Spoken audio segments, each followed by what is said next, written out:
Hey friends, welcome back. If you are watching this right now, curled up somewhere comfortable, maybe with the lights already dimmed and a blanket pulled just a little tighter, I am really glad you are here tonight. Before we begin, let me just say something. I put a lot of heart into every story I bring to you, so if tonight feels like something you want to carry with you, maybe hit like, drop a comment or share it with someone who loves a good bedtime story. And if you are new here, the subscribe button is right there waiting for you. No pressure. Only do it if something here truly earns it. Now go ahead and dim those lights just a little more. Let the quiet settle around you. And let me take you somewhere you've never been before. Close your eyes for just a moment and picture this. It is the middle of the night. Not late evening, the actual deep, cold, ink-black middle of the night. The kind of darkness where you cannot see your own hand in front of your face. And somewhere out there, miles from the nearest town, a woman is already awake. She's been awake for an hour. She's wrapping dried fish and cloth-tucking eggs carefully into a basket lined with straw, pulling her shawl tighter across her shoulders. Outside her window there is no light, no lamppost, no phone screen, no gentle blue glow of anything. Just stars, just wind, just the sound of her own breath and the distant shuffle of her neighbour doing the exact same thing. She is going to the market today. And here is the thing that might surprise you here is what nobody tells you when they imagine a medieval marketplace, with its colours and its noise and its drama. All of that magic, all of that noise and laughter and bargaining and chaos that will fill the square in just a few hours. It did not just appear. It was built, quietly, in the dark, by people who had already been walking for 2 hours before the rest of the world even thought about opening its eyes. That is where our story begins tonight. Not in the middle of the market day, not in the shouting and the spectacle, but here, in the dark, in the cold, in the invisible hours that made everything else possible. Let us set the scene properly because the world we're stepping into tonight is one that deserves to be understood. We are somewhere in medieval England. Let us say the 14th century, a time when the towns were growing, when coins were beginning to replace bartering, when the great cathedrals were still being built, and the roads were little more than mud tracks carved by cartwheels and footsteps.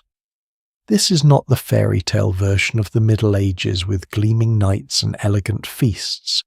This is the real version, the one where most people lived in small villages, where the rhythm of life was set by seasons and church bells, and where the weekly market was the single most important event of the entire week. Historians who have studied this period carefully have found something fascinating. On average, most people in England during the 14th century lived just a little over 4 miles from their nearest market town. 4 miles? That sounds like nothing to us today. We drive 4 miles to get a cup of coffee.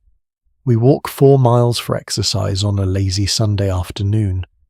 But try to imagine walking 4 miles in the dark, in the cold, on an unpaved track, carrying a basket of eggs on one arm and a bundle of dried herbs on the other, wearing leather shoes that have been resoled so many times they barely hold their shape.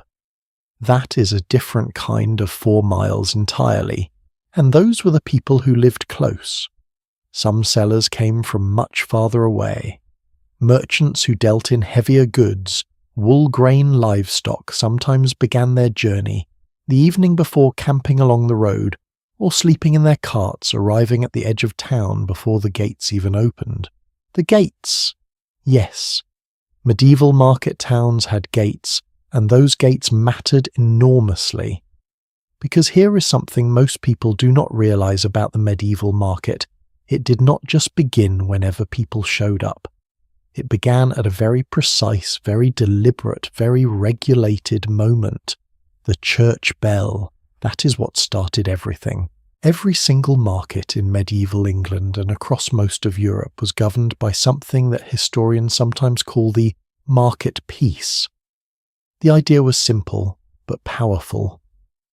When that bell rang out from the church tower, usually somewhere between 6 and 8 in the morning, depending on the town trade was officially open, the market was, in the language of the time, in session. And until that bell rang, you were not allowed to sell anything. Not one apple, not one yard of cloth, not a single egg. Now you might be thinking, well, who was going to stop you? Who was actually watching at 5 in the morning in a muddy market square in medieval England? The answer, my friends, is someone was absolutely watching. Towns had market officials. Some were called catchpoles, which is one of the greatest job titles in the history of human civilization. Their whole purpose was to patrol the market, look out for anyone breaking the rules, and collect fines from those who did. And the rules were serious. Selling before the bell was a punishable offence. Buying goods on the road before sellers even reached the market, also punishable. There was a practice called forestalling, which meant intercepting merchants on their way to market and buying their goods in advance before they could be offered fairly to the public. Forestalling was genuinely illegal. There are historical court records from the 13th and 14th centuries showing people being fined repeatedly for it. Why so strict? Because the whole point of the market system, the thing that made it work, the thing that gave ordinary people a fair chance, was that everyone had to play by the same rules in the same place at the same time. The moment you allowed private deals to happen before the bell, the moment you let the wealthy merchants intercept goods before the farmers even arrived, the whole system collapsed into something much darker and less fair. And the people who ran these towns understood that. They had skin in the game. Towns earned real money from their markets. Every stall paid rent. Every transaction could be taxed. Every out-of-town merchant paid an entry toll. If the market became a place where buyers felt cheated, or where sellers felt unsafe, those buyers and sellers would simply go somewhere else. And in a world where the next town with a market was only a few miles away, and probably held their market on a different day of the week, which was not a coincidence, by the way, that was deliberate planning to avoid competition, you could lose your entire market economy practically overnight. So yes, someone was watching at 5 in the morning. You better believe it. Now let us go back to our woman in the dark. Her name, let us say, is Agnes. That was an incredibly common name in medieval England. If you were a woman in the 14th century, there was a very real chance your name was Agnes, or Joan, or Alice.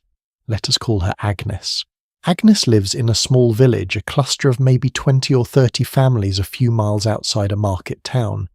She does not own land. Her husband is a craftsman, a leather worker perhaps. But Agnes has her own small enterprise. She keeps chickens.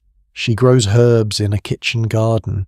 She collects honey from 2 hives, and every market day, which comes once a week in her town, she loads up her basket and makes the walk. She's been doing this for years. She knows the road so well she could walk it blindfolded, and on some winter mornings in the pitch dark with only a small rushlight for company she practically does. She knows exactly which stretch of road turns to mud after rain. She knows the stone bridge over the stream where her feet will get wet no matter how carefully she steps. She knows which field just outside town has a dog that barks at strangers. By the time Agnes arrives at the edge of town, the sky's beginning to lighten. Not sunrise yet, just that soft grey suggestion of dawn that makes shapes visible without making them colourful. And already around her she can hear the market waking up. Cartwheels on cobblestone, the low, heavy breathing of oxen, the distant voices of men unloading sacks of grain, the sharp, metallic clang of someone setting up a metal frame for a stall, and the smell. Here is where we need to pause, because the smell of a medieval market at dawn is something that no modern farmer's market on a sunny Saturday morning can prepare you for. This is not the polite, pleasant scent of fresh bread and lavender sachets. This is something far more alive. The warm, steaming smell of livestock cattle, sheep pigs all waiting in temporary pens at the edge of the square, the sharp, oily smell of tallow candles burning in the butcher's area, the deep, earthy smell of grain and wet hay. And underneath all of it, because we are talking about a medieval town with no sewage system and open drainage channels running down the sides of the streets, something a little less poetic. Something that Agnes, like everyone around her, barely noticed anymore, because it was simply the smell of the world she lived in. She had been breathing it her whole life. The stalls themselves were already going up, and here is something that surprises people when they learn it. Medieval market stalls were not always temporary pop-up structures. Many of them were semi-permanent. Some merchants had the same spot, the same wooden frame, the same physical location in the market square week after week, year after year. The frames were often stored nearby overnight and assembled quickly in the early morning.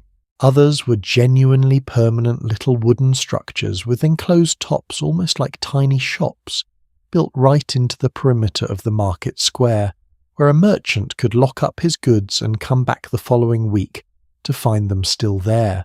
The arrangement of those stalls was not random. It was structured and deliberate in ways that we'll explore much more deeply as our story continues.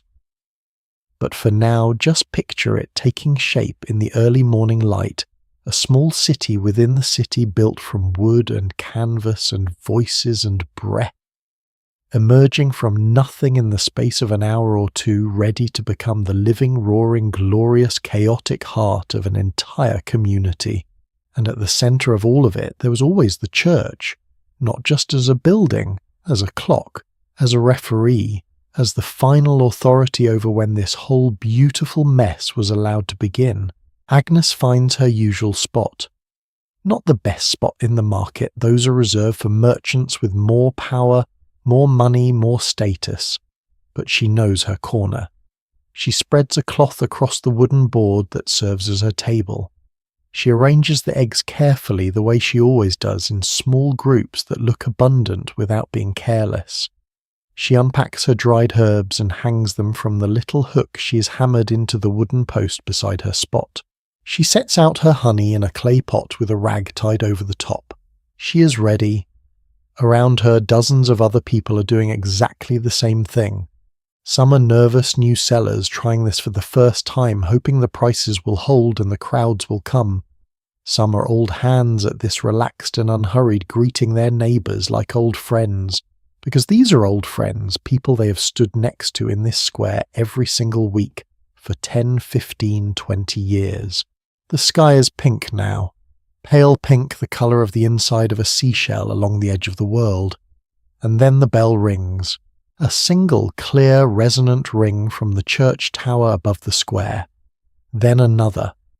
Then the full rolling peal of the market opening.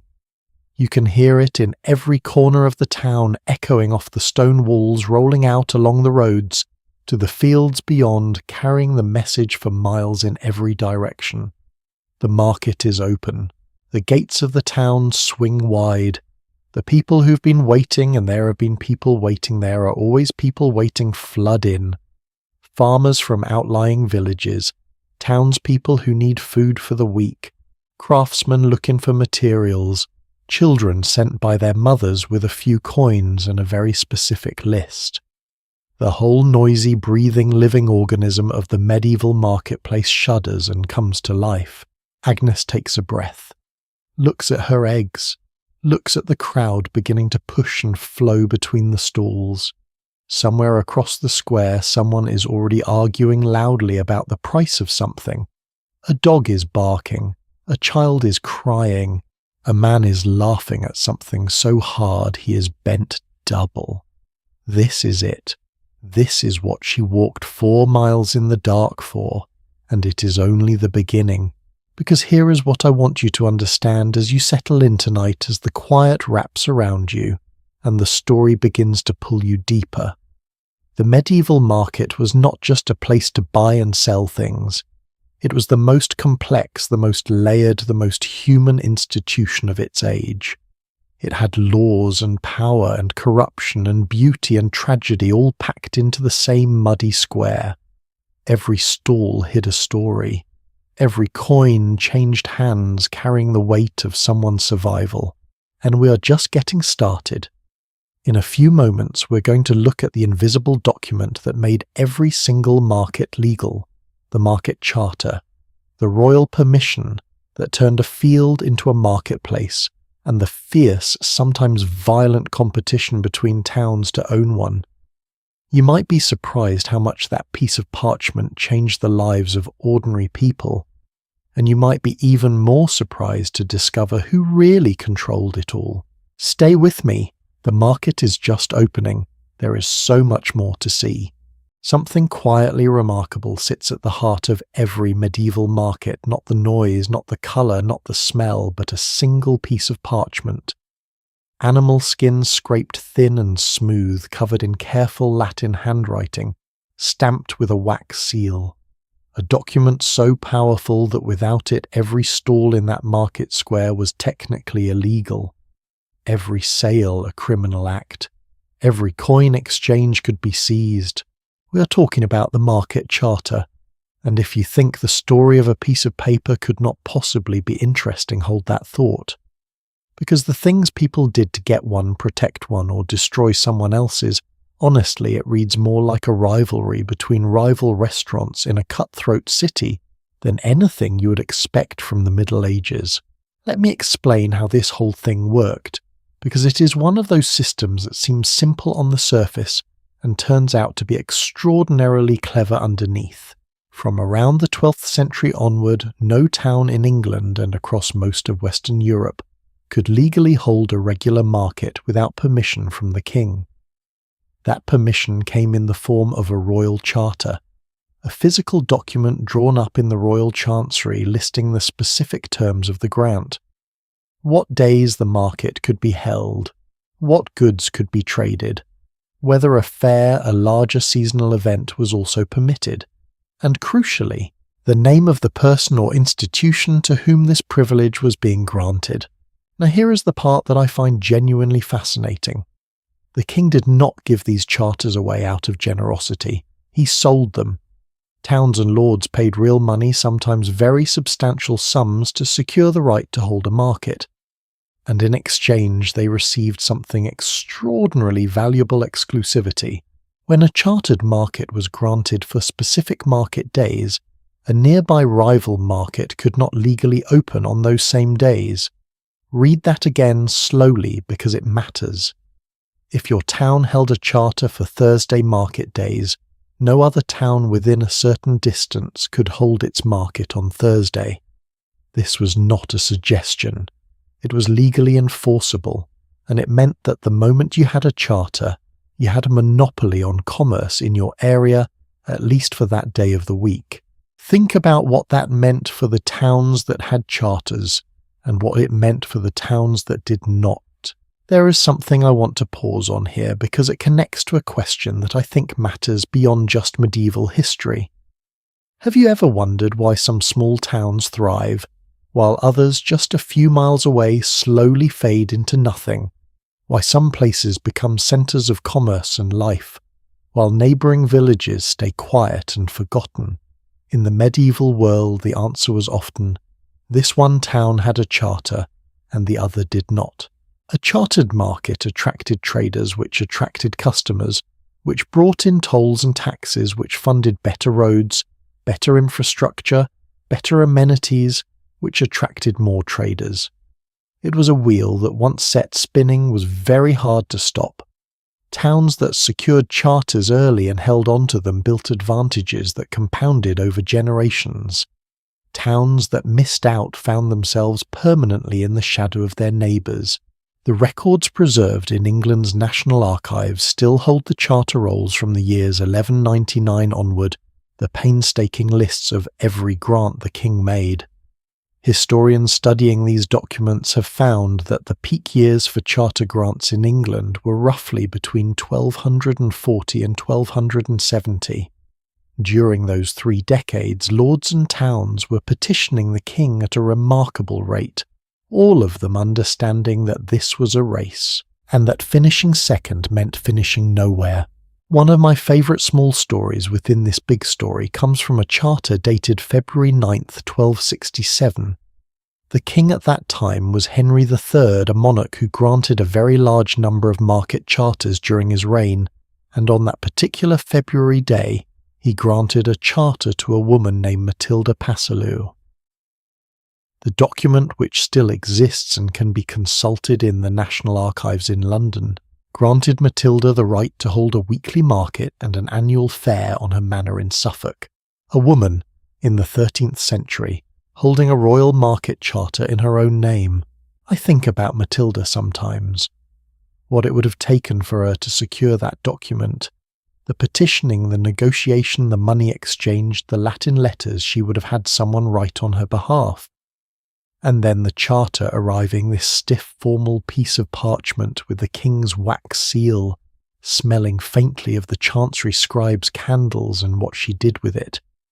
She almost certainly had it stored somewhere safe, possibly in a chest, possibly shown to her neighbours as proof that she had something nobody could easily take away from her. A royal charter was not just a permission slip, it was power written down and sealed. Now, acquiring the charter was only the beginning of the story. Keeping it and keeping other people from undercutting it was where things got genuinely interesting. The rules around competing markets were enforced through legal proceedings, petitions, and sometimes through rather more direct means. When a new market grant threatened an existing one, the affected lord or town had the right to appear before the king's court and argue that the new market would cause damage to their own. These proceedings were called quo warranto Latin for by what warrant, and they were essentially the medieval equivalent of a lawsuit. Lords waived their charter roles, made arguments about distances and market days, and tried to convince the court that the new grant was harmful and should be revoked. Some of these disputes went on for years. Some turned personal in ways that courtroom language barely conceals. There is something almost funny about reading 800-year-old legal documents and recognizing the exact same energy of a very territorial business owner writing an angry letter to the planning department about a competitor moving in next door. The specifics are medieval. The human feeling underneath is completely recognizable. And here is a detail that I think really captures what was at stake. Towns that held market charters were required to invest in them. The charter was not a passive document, it came with obligations. You had to actually run the market. You had to maintain the spacer point officials to regulate trading, ensure that weights and measures were being checked, and collect the tolls that justified the whole arrangement. If you let the market fall into disorder, if traders stopped coming, if buyers felt they were being cheated, your charter meant nothing. Because no amount of royal permission could keep a market alive that nobody wanted to attend. This is why, as the number of charters across England grew through the 13th century, the competition between market towns began to evolve in a particular direction. It was not enough anymore to simply have a charter. You had to be better. You had to give traders reasons to choose your market over the one in the next town. And so towns started developing something like a reputation economy. Specific places became known for specific things, and buyers would travel specifically because of what they knew they would find there. London's Blackwell Hall became one of the premier centres for cloth trading in the country. Bristol built a reputation around a particular deep red dyed fabric that came to be known as Bristol Red. The village of Worsted in Norfolk, a tiny place, the sort of place you could walk through without noticing, gave its name to an entire category of yarn that we still use today. Centuries later, every time someone refers to worsted wool.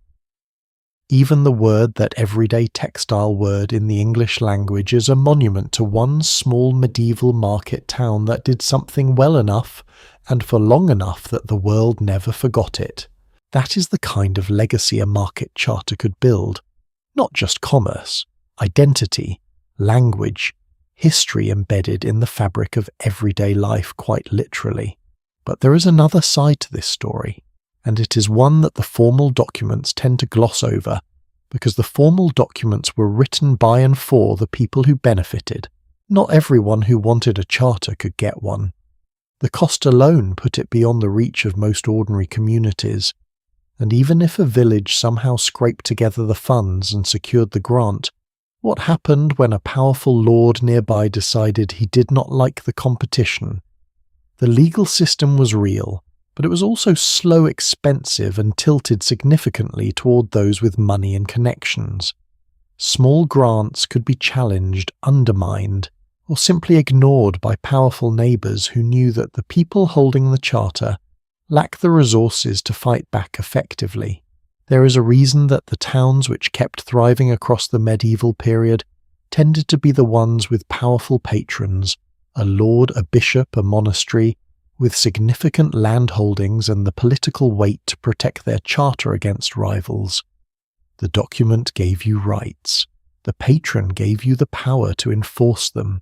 And here is a thought I keep coming back to. There is something in that dynamic, the gap between having a legal right on paper and having the practical power to exercise it, that feels startlingly familiar. The form changes across centuries. The underlying pattern does not. By the end of the 13th century, England had an extraordinary web of chartered markets spreading across the countryside. Hundreds of towns, each holding their specific days, their specific goods, their specific agreements with the crown. The whole network had an internal logic. Markets staggered across the days of the week, so that a travelling trader could move from town to town in a circuit selling here on Monday, there on Wednesday, somewhere else on Friday, resting on Sunday as the church required, then beginning again. It was in its way a system of extraordinary sophistication, built from hundreds of individual deals, each one negotiated separately, but all of them fitting together into something that functioned almost like a designed network, even though no single person had designed it. There is something almost beautiful about that. Order emerging from thousands of separate decisions, each made out of self-interest, each responding to local conditions, each contributing without knowing it, to a structure that held the entire commercial life of a country together. Agnes, our woman from the village, almost certainly never thought about her market in those terms. She thought about her eggs. She thought about the walk. She thought about whether the price of honey had shifted since last week. But she was part of something much larger than she knew, a system built on parchment and sealing wax and royal prerogative that had quietly organized the world she lived in from the ground up. And that world, once you stepped inside the market gates, had its own internal geography, its own rules, its own hierarchy written not in charter rolls but in the physical arrangement of every single stall. Which is exactly where we are headed next, because the layout of a medieval market was not as random as it looked. In fact, it was one of the most deliberately organized spaces in the entire medieval world, and once you understand the logic behind where everyone was placed and why the most powerful vendors always ended up at the center, you will never look at a busy public space the same way again. Walk into any old English town today, and I mean a genuinely old one, the kind where the buildings lean slightly toward each other as if sharing a secret. And if you look at the street signs, something strange happens. You start to notice names that make no immediate sense. Bread Street, Milk Street, Honey Lane, Friday Street, The Shambles, Poultry. These are not poetic choices or modern branding. They're something far more interesting than that. They are the fossil record of a medieval market pressed into stone and preserved for 8 centuries, because nobody ever quite got around to changing them. And once you understand what those names mean, once you understand the logic that placed the fishmongers here, and the bakers there, and the butchers somewhere else entirely, the layout of a medieval market stops looking like organized chaos and starts looking like something else altogether. Something that tells you everything about the society that created it. Let us start with a word. The word is cheap. Not cheap as in inexpensive, though that meaning did come later. In medieval English, cheap simply meant a market, a place of trade, a place of bargaining. The Old English word seep carried that meaning, and it lives on in dozens of English place names to this day. Cheapside in London, Chipping Norton, Chipping Camden, East Cheap, West Cheap. Every time you see that route Cheap Chipping, Chet, you're looking at a ghost of a medieval marketplace, a place where people once stood in the mud and haggled over the price of a cabbage. Cheapside in London was arguably the greatest of all medieval English markets. By the time it reached its height in the 13th and 14th centuries, it was not merely a street but an entire commercial district, a living system so vast and so ordered that every single lane running off the main thoroughfare had its own specialised trade. And here is where it gets genuinely wonderful. Those street names told you exactly what to expect before you even turned the corner. If you wanted bread, you found Bread Street, which was already being called Bread Street as early as 1180. If you wanted milk, you went to Milk Street. If you needed timber, Wood Street. If your Catholic faith required fish on a Friday, as it did for every practicing Christian in England, you went to Friday Street, where the fishmongers gathered on that specific day of the week to serve their most religiously obligated customers. Honey Lane, Ironmonger Lane, Poultry. Each name a small, precise advertisement carved into the geography of the city itself. I find this quietly beautiful. Before printing, before signage in any modern sense, before literacy was widespread enough to make written directions useful, the city organised itself so that you could navigate by logic alone. You knew where to go because the world had been arranged to make sense. There is something almost tender in that, a city trying to be legible to its own people. Now here is where I want you to look a little deeper, because the layout of these markets was not just practical. It was also a very clear, very deliberate expression of social hierarchy, and once you see that you cannot unsee it, think about the market square as a kind of stage. Not every position on that stage carried equal weight. Some spots were inherently more valuable than others. The stalls nearest the main entrance, where every buyer flowing in from the gates would pass first. The positions with natural shelter from the arcaded buildings at the perimeter. The locations closest to the centre of the square where traffic from all directions converged. Those spots did not go to the farmers. They did not go to the small-time peddlers carrying baskets of herbs. They went to the people with the most power, the most money, and the most organised political muscle. In almost every town across medieval England and France, the butchers occupied the premium positions. Not because butchery was considered a glamorous trade, it absolutely was not, but because butchers were organised into guilds of enormous strength and political influence. They had connections, they had leverage, they had the collective weight of an entire professional association behind every negotiation over stall placement, and their position was also deeply practical. Meat was the single most important commodity at most markets. The thing that drew the most buyers generated the most revenue and required the most oversight. You could not afford to tuck the butchers into a corner. Everyone needed to find them immediately. But here is the part that does not make it into the tidy history books. The butchers were powerful, yes, but they were also required in many towns to operate in the most intensely regulated and scrutinized conditions of anyone at the market. Because meat is dangerous, meat spoils. A dishonest butcher, and there were many dishonest butchers as we will discover later in our story, could make a large part of the population seriously ill in a single day. So they were watched closely, taxed heavily, fined, often and in some towns by around 1300, required to do their actual slaughtering outside the city walls in designated areas called shambles. That word, the shambles. Every large town had one. The name has drifted in meaning over the centuries. Today we use it to describe any scene of complete disorder, which is perhaps not entirely inaccurate given its origins. In the Middle Ages, it referred specifically to the wooden frames, the shelved benches on which butchers displayed their cuts of meat. The Shambles in York still exists today. You can walk down it. The buildings lean so close together overhead that in some spots you can nearly touch both sides with your arms outstretched. The street is so narrow that it feels like stepping inside something rather than moving through it.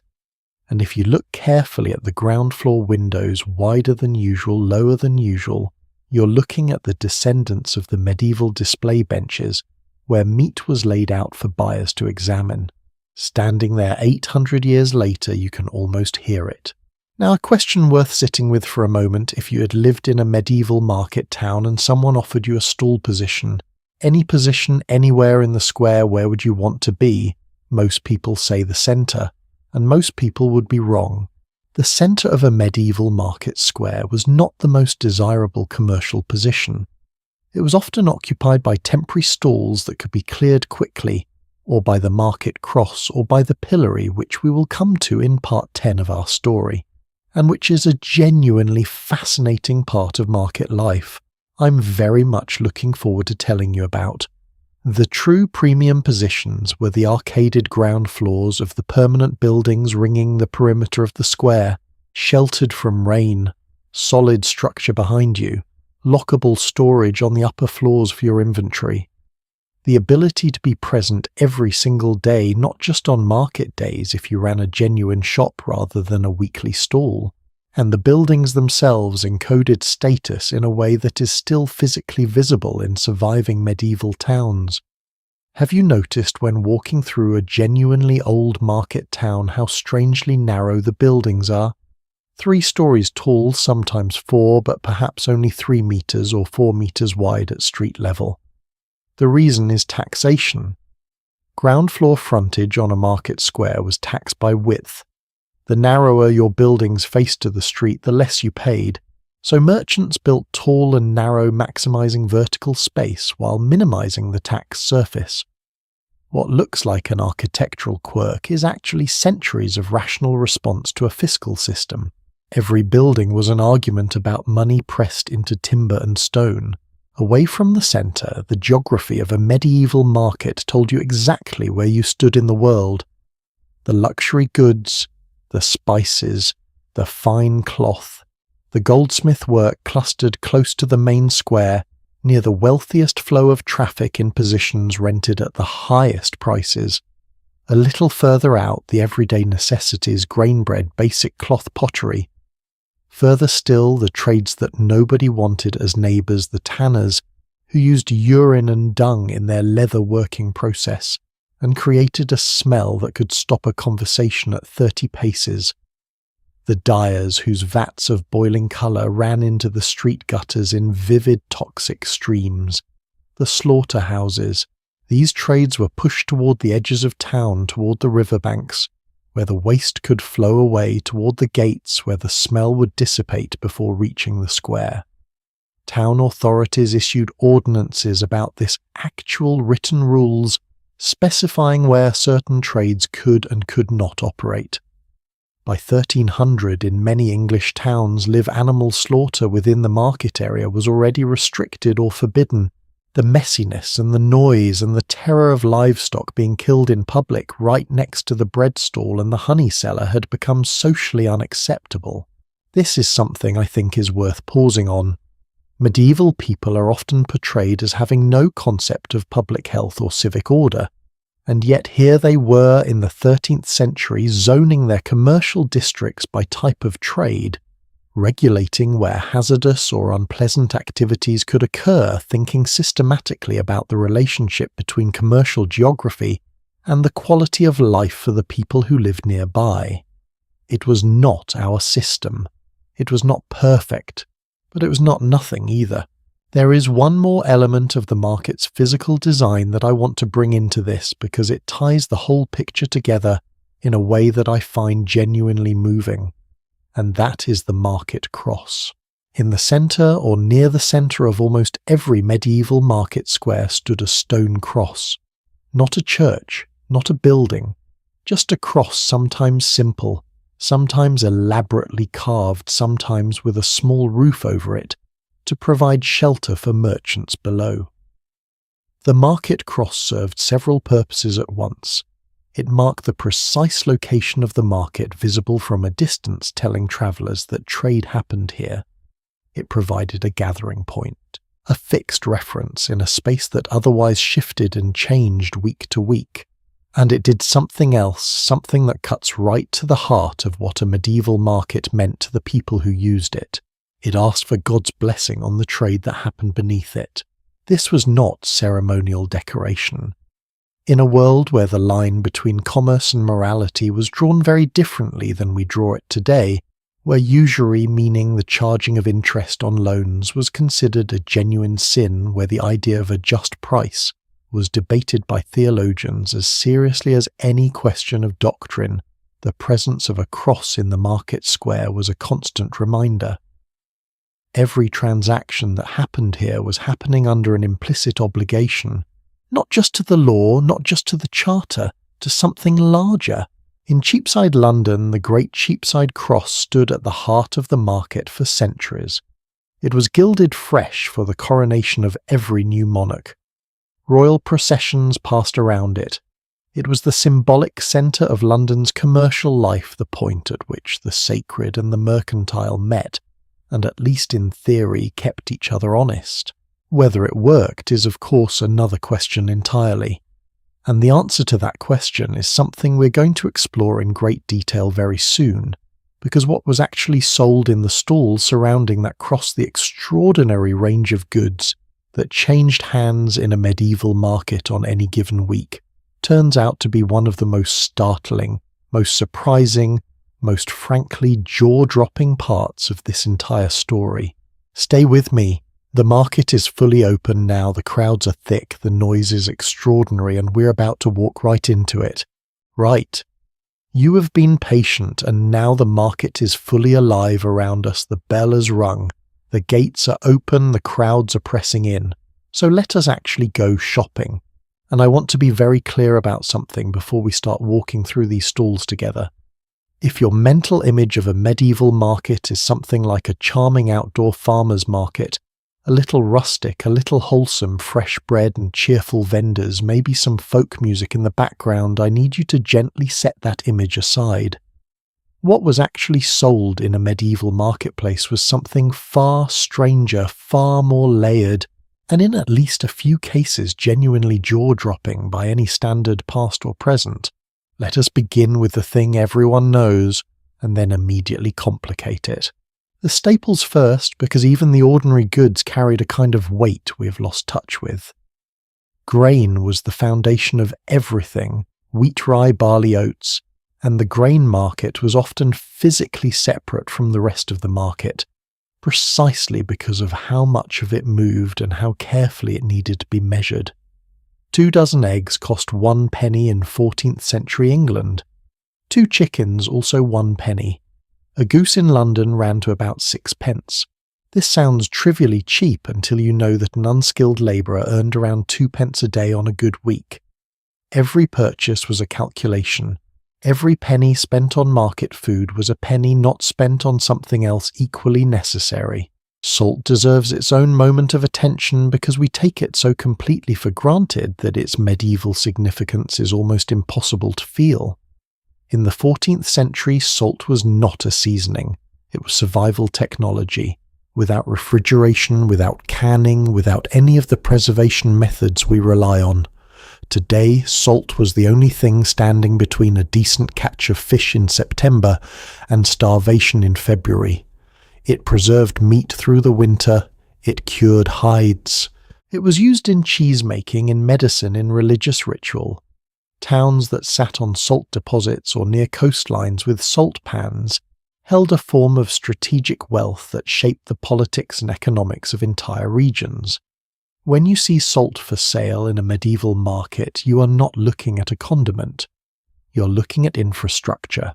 Now let us move deeper into the market, past the grain sacks and the salt barrels and the baskets of eggs, toward the stalls that made the market truly extraordinary. The spice traders. Even in a relatively modest market town, if the right merchants were there that week, you might find yourself looking at small wooden boxes and carefully sewn cloth bags containing things that had travelled, and I want you to sit with this sometimes, literally years to reach that stall. Pepper from the Malabar coast of India, cinnamon from Ceylon, cloves from the Maluku Islands, which Europeans of the time sometimes called the Spice Islands, so far away that most people who bought the cloves could not have pointed to those islands on a map, even if one had been available. Ginger from South Asia, nutmeg from the same archipelago as the cloves, a journey of more than 6,000 miles by land and sea before it reached a market in England or France, and the prices reflected every mile of that journey. A skilled craftsman in 14th century England, a mason say, or a carpenter earned roughly 2 shillings a week. A pound of cloves at that same time cost around 4 shillings, which means that buying a single pound of cloves would have cost a craftsman 2 full weeks of wages. A pound of saffron, the dried stigmas of a particular crocus flower harvested by hand, 3 stigmas per flower. Roughly 150 flowers to produce a single gram cost between 12 and 15 shillings per pound in the 14th century. That was the equivalent of 6 or 7 weeks of a craftsman's wages for 1 pound of a spice, so light it barely registers in your hand. Here is what always strikes me about those numbers. Saffron today is still one of the most expensive spices in the world, and yet most people who have encountered it have used it in a paella or a risotto and thought nothing of the cost. In the 14th century, a pinch of saffron in a wealthy man's dish was a statement of power, as deliberate and visible as wearing a diamond ring to a job interview. The spice did not just flavour the food, it announced that the person eating it could afford to. And here is something that genuinely surprised me when I first encountered it. We often hear that medieval people used spices to cover up the taste of rotting meat, that the lavish seasoning in wealthy kitchens was essentially a cover-up operation for food that had gone bad. I believed this for years. It is the kind of thing that gets repeated so often it starts to feel like established fact. But historians who have studied medieval food culture carefully have largely dismantled this idea. Spices were extraordinarily expensive. You did not use an expensive thing to disguise a cheap problem.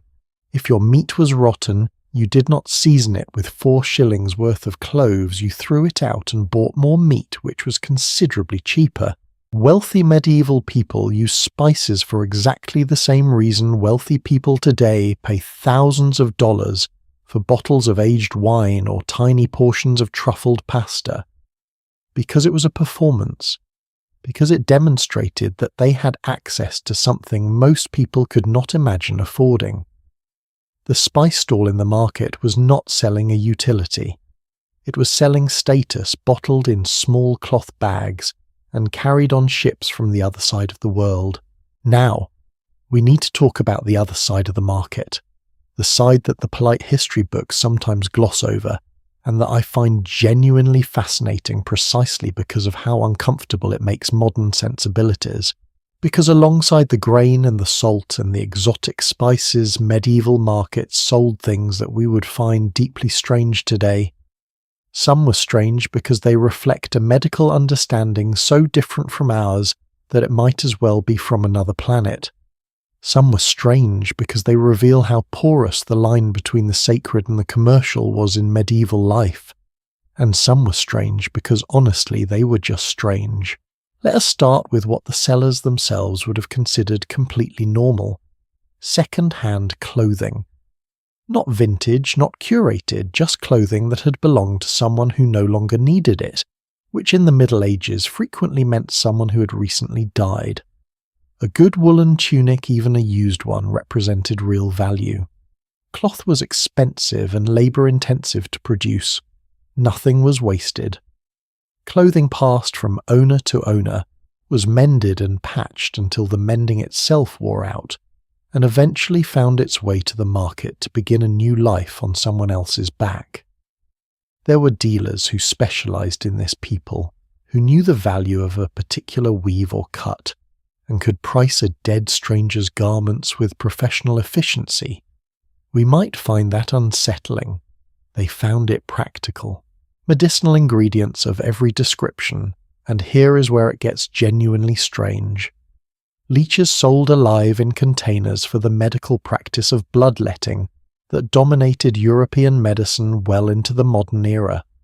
Dried plants and roots with properties that range from genuinely useful to dangerously toxic, to completely ineffective depending on who was selling them and what they actually knew about botany. Animal parts dried, powdered, preserved used in remedies that had been passed down through generations of practitioners. Powdered pearls, ground gemstones. There were physicians who prescribed gold dust as a treatment for certain ailments on the theory that something so valuable must confer its value on the person consuming it.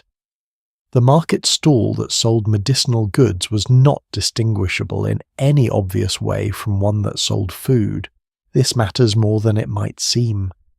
There was no regulation of medical knowledge, no licensing, no way for an ordinary buyer to distinguish between a herbalist who genuinely understood plant medicine and a charlatan who was making it up as they went.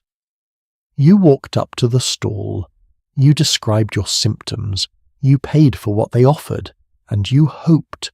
But I have saved the most remarkable category for last because it requires a moment of genuine imaginative effort to understand.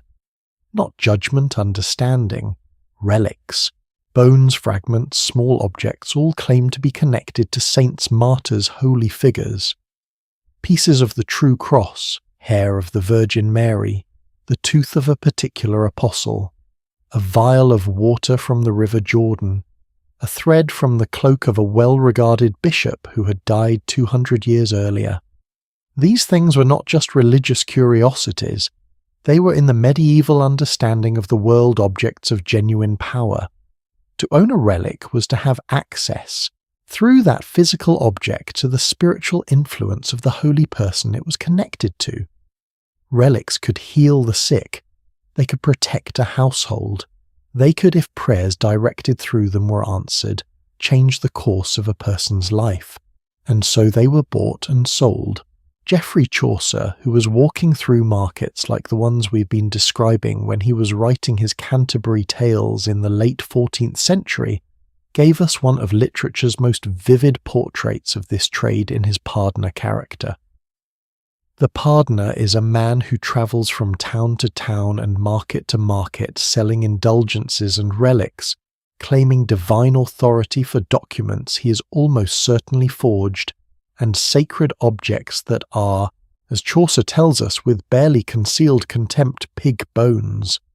Pig bones wrapped in cloth and presented as the finger of a saint.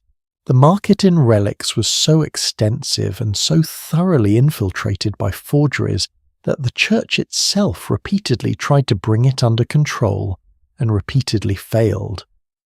A church in Geneva proudly displayed what it believed to be the brain of St. Peter until the object was accidentally moved one day and discovered to be a piece of pumice. The town of Bari in southern Italy sent a team to the city of Myra specifically to steal the bones of St. Nicola, the historical figure who would later become Santa Claus, and bring them back. The theft was successful. The town celebrated. Nobody apparently questioned whether stealing a saint's bones was itself perhaps morally complicated. There were so many fragments claimed to be from the true cross scattered across Europe's churches and markets that a French scholar centuries later calculated that, if they were all genuine, the cross would have had to have been roughly the size of a small warship. And yet, I want to be careful here because the easiest and most modern response to this is to laugh, and I think that would be a mistake. The people buying these things were not stupid. They lived in a world where the boundary between the physical and the spiritual was understood to be thin and permeable in ways we no longer believe, where God's intervention in daily events was not a metaphor but a literal expectation, where the death of an infant, the destruction of a harvest, The sudden onset of illness could only be explained through frameworks we no longer use. Within that world, within that understanding of how reality worked, reaching for a relic in a moment of desperation was not so different from reaching for a prescription. The mechanism was different. The hope was the same. Now let us pull back for a moment and look at all of it together. The grain and the salt and the spices and the relics and the second-hand tunics and the medicinal leeches, and ask a simple question. What does this market, taken as a whole, actually tell us about the people who moved through it? It tells us they were resourceful. In a world without department stores or supply chains or any guarantee of what would be available from week to week, people developed an extraordinary ability to find repurpose, preserve trade, and assess the value of an enormous range of goods. It tells us they were discerning. The historical record shows that medieval consumers were genuinely careful, shoppers comparing quality and price across different vendors, making decisions based on reputation and experience. And it tells us they were human in all the ways humans have always been willing to believe in things that offered comfort susceptible to those who would exploit that willingness, and also capable of the sharp, practical, entirely unsentimental calculation of someone who knows what 2 shillings buys and what it does not. But here is the question. I keep coming back to the one that seems to me the most interesting one in this whole story. The goods tell us what people had and what people wanted. They do not yet tell us who was actually standing behind those stalls making these exchanges happen. Because the vendors of the medieval market, the people who showed up every week, who knew their customers, who lived or failed by the quality and fairness of what they offered, were a far more complicated, far more surprising group than the history books typically suggest. And that is exactly who we are going to meet next. Pull back from the stalls for a moment. Forget the goods. Forget the prices and the smells and the complicated geometry of the market square. Instead, look at the faces. Because the most extraordinary thing about a medieval market, the thing that I think gets overlooked in almost every account of it, is the sheer variety of people standing behind those stalls. The vendors of the medieval marketplace were not a single type. They were not a uniform class of traders in identical circumstances, all playing the same game by the same rules. They were in fact one of the most diverse and stratified groups of people you could find anywhere in medieval society, and the differences between them, who was allowed to trade how, under what conditions, in what categories of goods, with what protections and with what vulnerabilities, reveal something essential about how that society actually functioned beneath the surface of the official story. Let us start with who you might actually have been had you found yourself standing at a medieval market stall. The most numerous vendors, the ones who formed the backbone of the food market in particular, were women. Not a small minority of women in many documented markets, women were the majority of food stall holders. They sold eggs, dairy poultry, vegetables, herbs, and honey.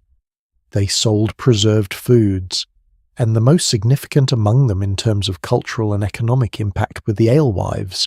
The word alewife is recorded in England from the late 14th century to describe a woman who brewed and sold ale commercially, but the practice it described was far older. Ale was not a luxury in medieval England. It was a staple.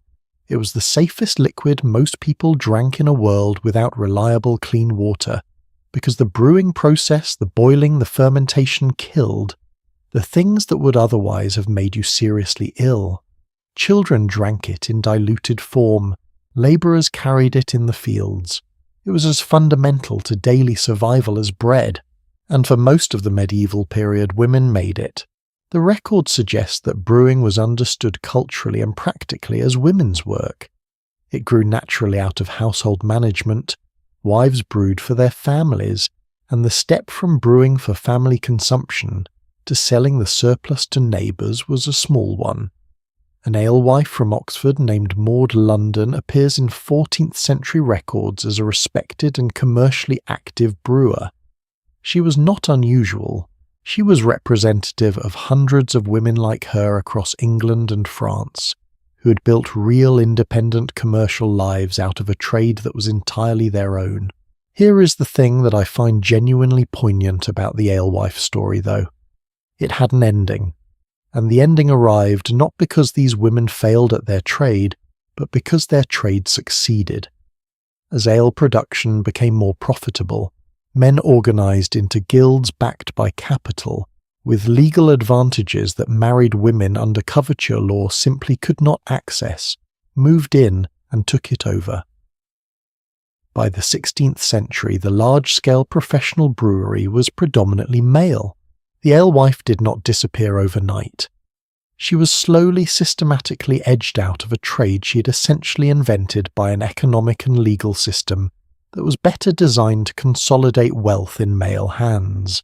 If you want a clean, uncomplicated example of how gender interacted with economics in the medieval world, there it is. But the alewives were not the only women whose market lives were complicated by the world they operated in. Let me tell you about the hucksters. The word huckster today carries connotations we would probably prefer to avoid: a pushy salesperson, someone not entirely trustworthy. In the Middle Ages, it described something more precise and considerably more neutral: a woman usually who bought goods from producers and then resold them in smaller quantities at a slightly higher price, often by carrying them through the streets in a basket rather than operating from a fixed stall. Hucksters occupied an awkward space in the market hierarchy. They were necessary. They bridged the gap between bulk producers, who could not afford to stand in the market all day, and individual customers who needed small quantities of specific things. But they were also resented because they were making a profit on goods they had not produced themselves, and this kind of intermediary profit made the guardians of market morality deeply uneasy. The moral theology of the period insisted on the just price, the idea that goods should be sold for what they were genuinely worth, not inflated by middlemen's margins.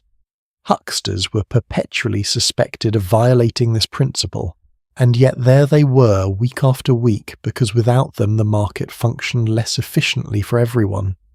The tension between ideological purity and practical necessity is, I suppose, not an exclusively medieval problem. There were also the regrators, a slightly more formal version of the same role, people who bought goods in the market and then resold them often on the same day. This was technically illegal under the forestalling and regrating laws we touched on in part 1 of our story. But it happened constantly because the economic logic of it was undeniable. The courts record fine after fine for regrating levied against the same individuals week after week, which suggests strongly that the fine was simply treated as a business cost, a predictable tax on a profitable activity. Now, outside the circle of local women vendors and the ambiguous figures of hucksters and regrators, there was another category of market presence that shaped commerce in profound ways, and whose story tends to be told either too simply or not at all. The foreign merchants. By the 12th and 13th centuries, major English markets, and particularly the great fairs that drew traders from across Europe, featured merchants who had travelled hundreds, sometimes thousands of miles to be there. The Italians came first and came most powerfully. Venetians and Genoese, whose trading networks stretched from the Levant to northern Europe. Florentines, whose banking families had developed financial instruments, so sophisticated letters of credit, bills of exchange, early forms of insurance that they were essentially inventing the architecture of modern commerce. These Italian merchants did not stay at inns. They had permanent quarters in London. The area that became known as Lombard Street in the city of London took its name directly from the Lombard merchants, those from the Lombardy region of northern Italy, who established themselves there in the 13th and 14th centuries. The Germans arrived next, organised into the remarkable trading alliance that history knows as the Hanseatic League. Their headquarters in London was called the Steelyard, a fortified compound along the Thames where Hanseatic merchants lived, worked and stored their goods in an almost completely self-contained community. They had their own rules, their own governance, their own church. They ate together, prayed together, and traded together. A charter of 1303 confirmed their exemption from the tolls that other foreign merchants had to pay, a privilege so commercially significant that it gave them a structural advantage over their competitors for more than 2 centuries. What did the English feel about all these foreigners who had come to trade in their markets? The answer is complicated, as it usually is. They needed them. The volume and variety of goods that Italian and Hanseatic merchants brought into English markets was beyond what purely domestic trade could have supplied. But needed and welcomed are not the same thing. There were periodic outbreaks of hostility toward foreign merchants, moments when accumulated resentment at their privileges, at their insularity, at the perception that they were extracting profit from England without contributing to it, boiled over into something uglier. The Hanseatic merchants in the Steelyard lived in a fortified compound, partly because a fortified compound was prudent. It had happened before that merchants' quarters had been attacked, and then there is the story that requires the most care to tell, and that I think is the most important one in understanding the full human picture of who was and was not permitted to participate in the medieval market economy. The Jewish community in medieval England. The history here is not simple, and I want to resist the temptation to flatten it. Jewish merchants and financiers had been present in England since the Norman conquest, invited by William the Conqueror because they possessed skills and financial knowledge the kingdom needed. For 2 centuries they played a critical role in the English economy, particularly in money lending. The lending of money at interest was prohibited to Christians by church law, which left a genuine gap in the financial system, a gap that Jewish merchants filled because the same prohibition did not apply to them in transactions with non-Jews. This was not a freely chosen position. It was a role that Christian law and practice pushed Jewish communities into, and then turned around and used as justification for treating them as morally suspect. Resentment built not despite Jewish financial services being valuable, but precisely because they were valuable and people resented needing them. One name that cuts through the abstractions here is Aaron of Lincoln, a 12th century Jewish financier who by the time of his death was estimated to be worth around £100,000, which may have made him wealthier than King Henry II himself. Aaron financed the construction of 9 Cistercian monasteries, various cathedrals and several castles. When he died, his entire estate was seized by the crown, because Jewish wealth in England was legally treated as ultimately belonging to the king. The wealth that Aaron had spent a lifetime building was absorbed overnight into royal coffers.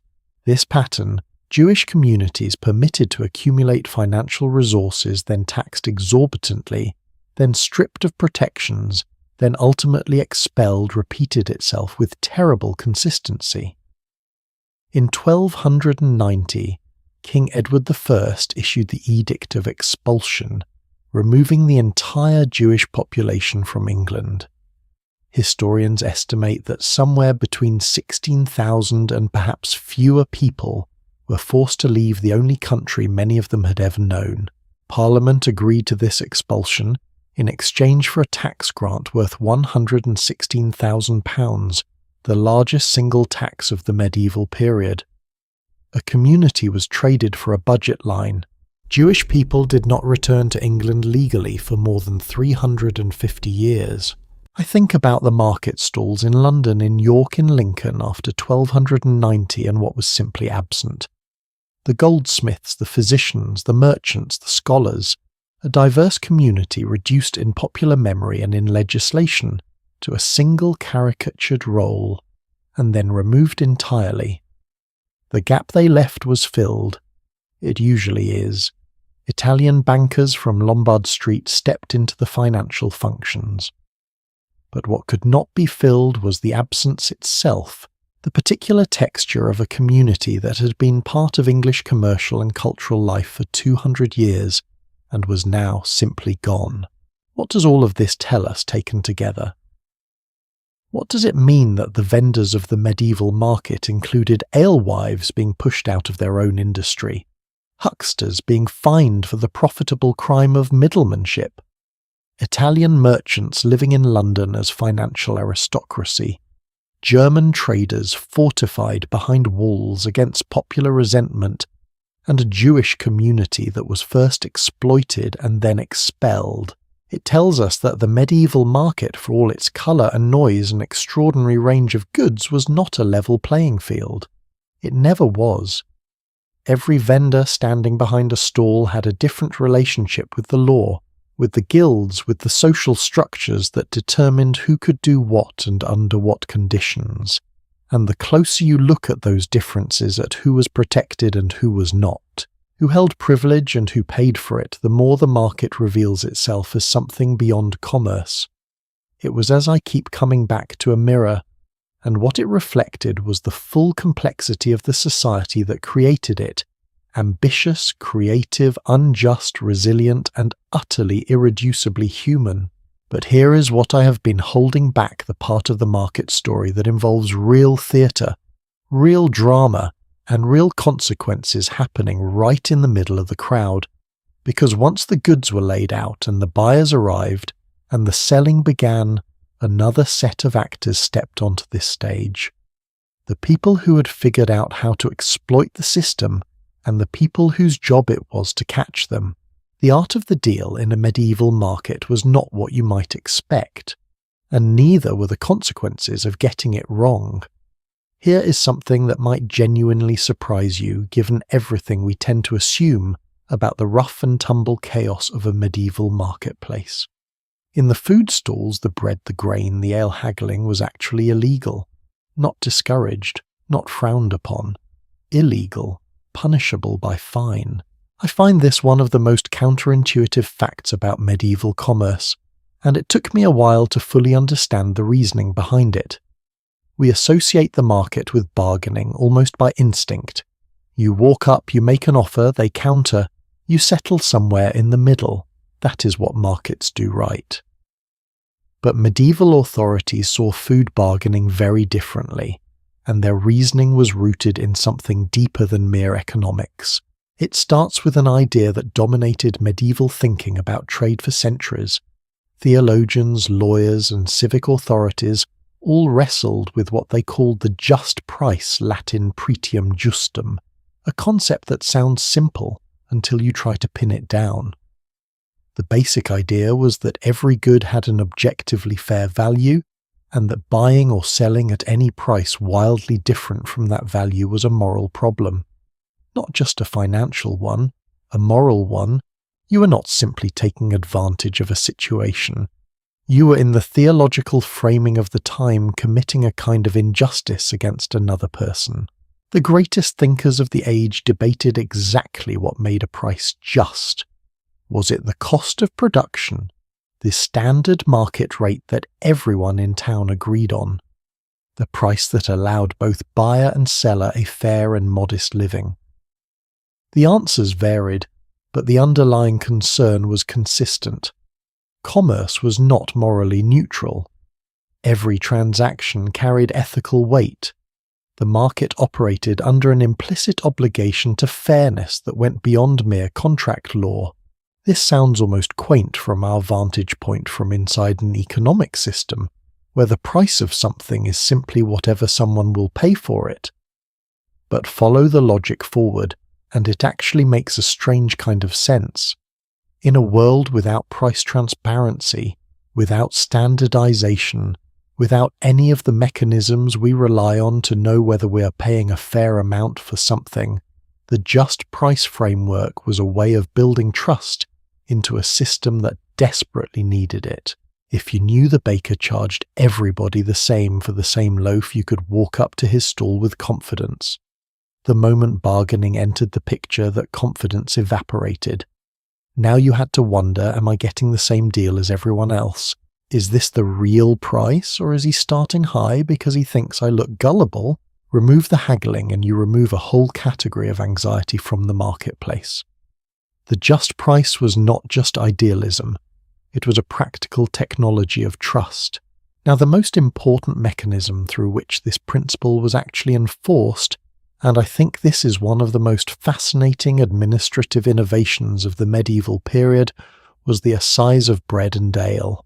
The word assize simply means a standard or regulation, and the assize of bread and ale traditionally dated to around 1266 during the reign of Henry III, was the most comprehensively enforced commercial law in medieval English history. It did something genuinely elegant instead of fixing the price of bread, which would have been impossible to manage, as grain prices fluctuated with every harvest. It fixed the relationship between the price of grain and the weight of the loaf. Here is how it worked in practice. The price of a loaf remained constant, always 1 farthing or 1/2 penny or 1 penny, depending on the grade. What changed was how much bread you got for that price. When wheat was cheap and abundant after a good harvest, your penny bought a heavier, larger loaf. When wheat was expensive after a bad season, the same penny bought a lighter, smaller one. The price never changed. The loaf adjusted. This meant that any buyer anywhere in the country knew exactly what price they would pay. What they did not know in advance was the weight that was posted publicly and changed seasonally. But the relationship was transparent and consistent. A buyer who felt they had been shorted could demand to have their loaf weighed against the posted standard. If the baker came up short, consequences followed, and the consequences in the records that survive are genuinely remarkable. In 1327, a group of London bakers appeared in court records charged with a particularly inventive form of fraud. They had been systematically producing underweight loaves, but had found a way to make them feel heavier than they were. The bakers' stalls were set up over a hidden surface below a kind of concealed board, into which a small quantity of dough was pressed from below, while the loaf was handed across to the customer. The extra dough stayed at the stall. The loaf went home lighter than it appeared. When investigators raided their homes and workshops, they found the evidence they needed. The punishment that followed was designed to be memorable.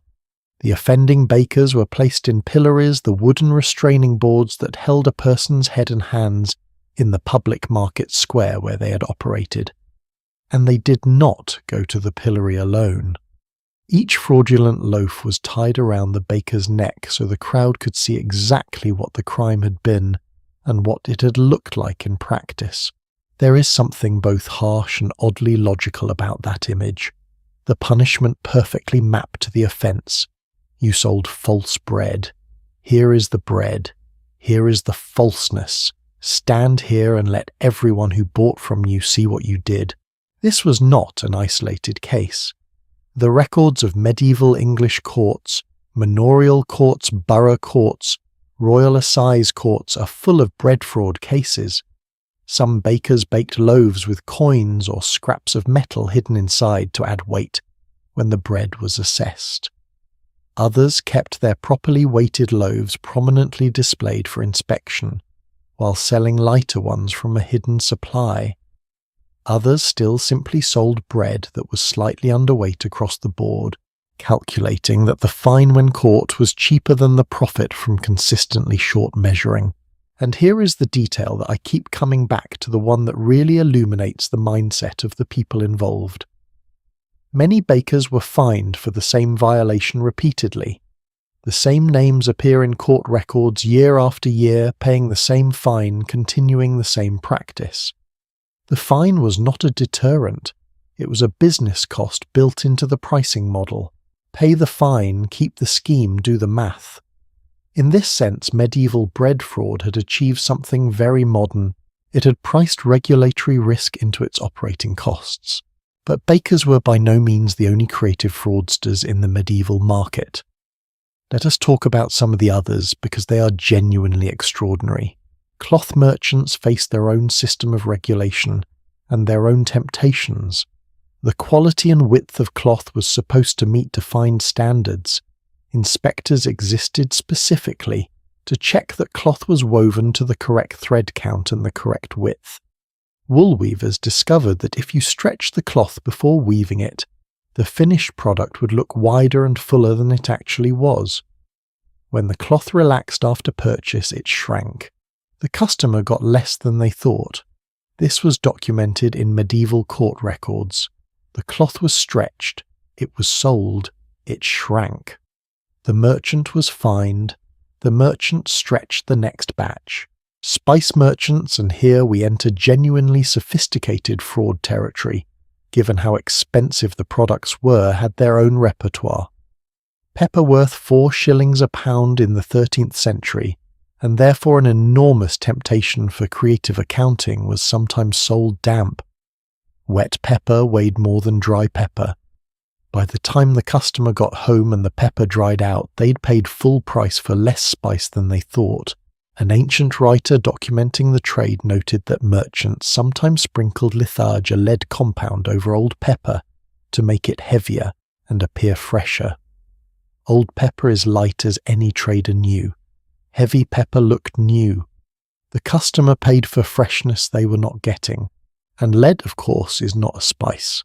Saffron, that extraordinarily expensive dried flour that we discussed in Part 4, worth weeks of wages per pound, attracted fraud so elaborate that the city of Nuremberg in Germany passed a special law code called the Saffron Show, meaning the saffron inspection, in the 15th century specifically to combat it.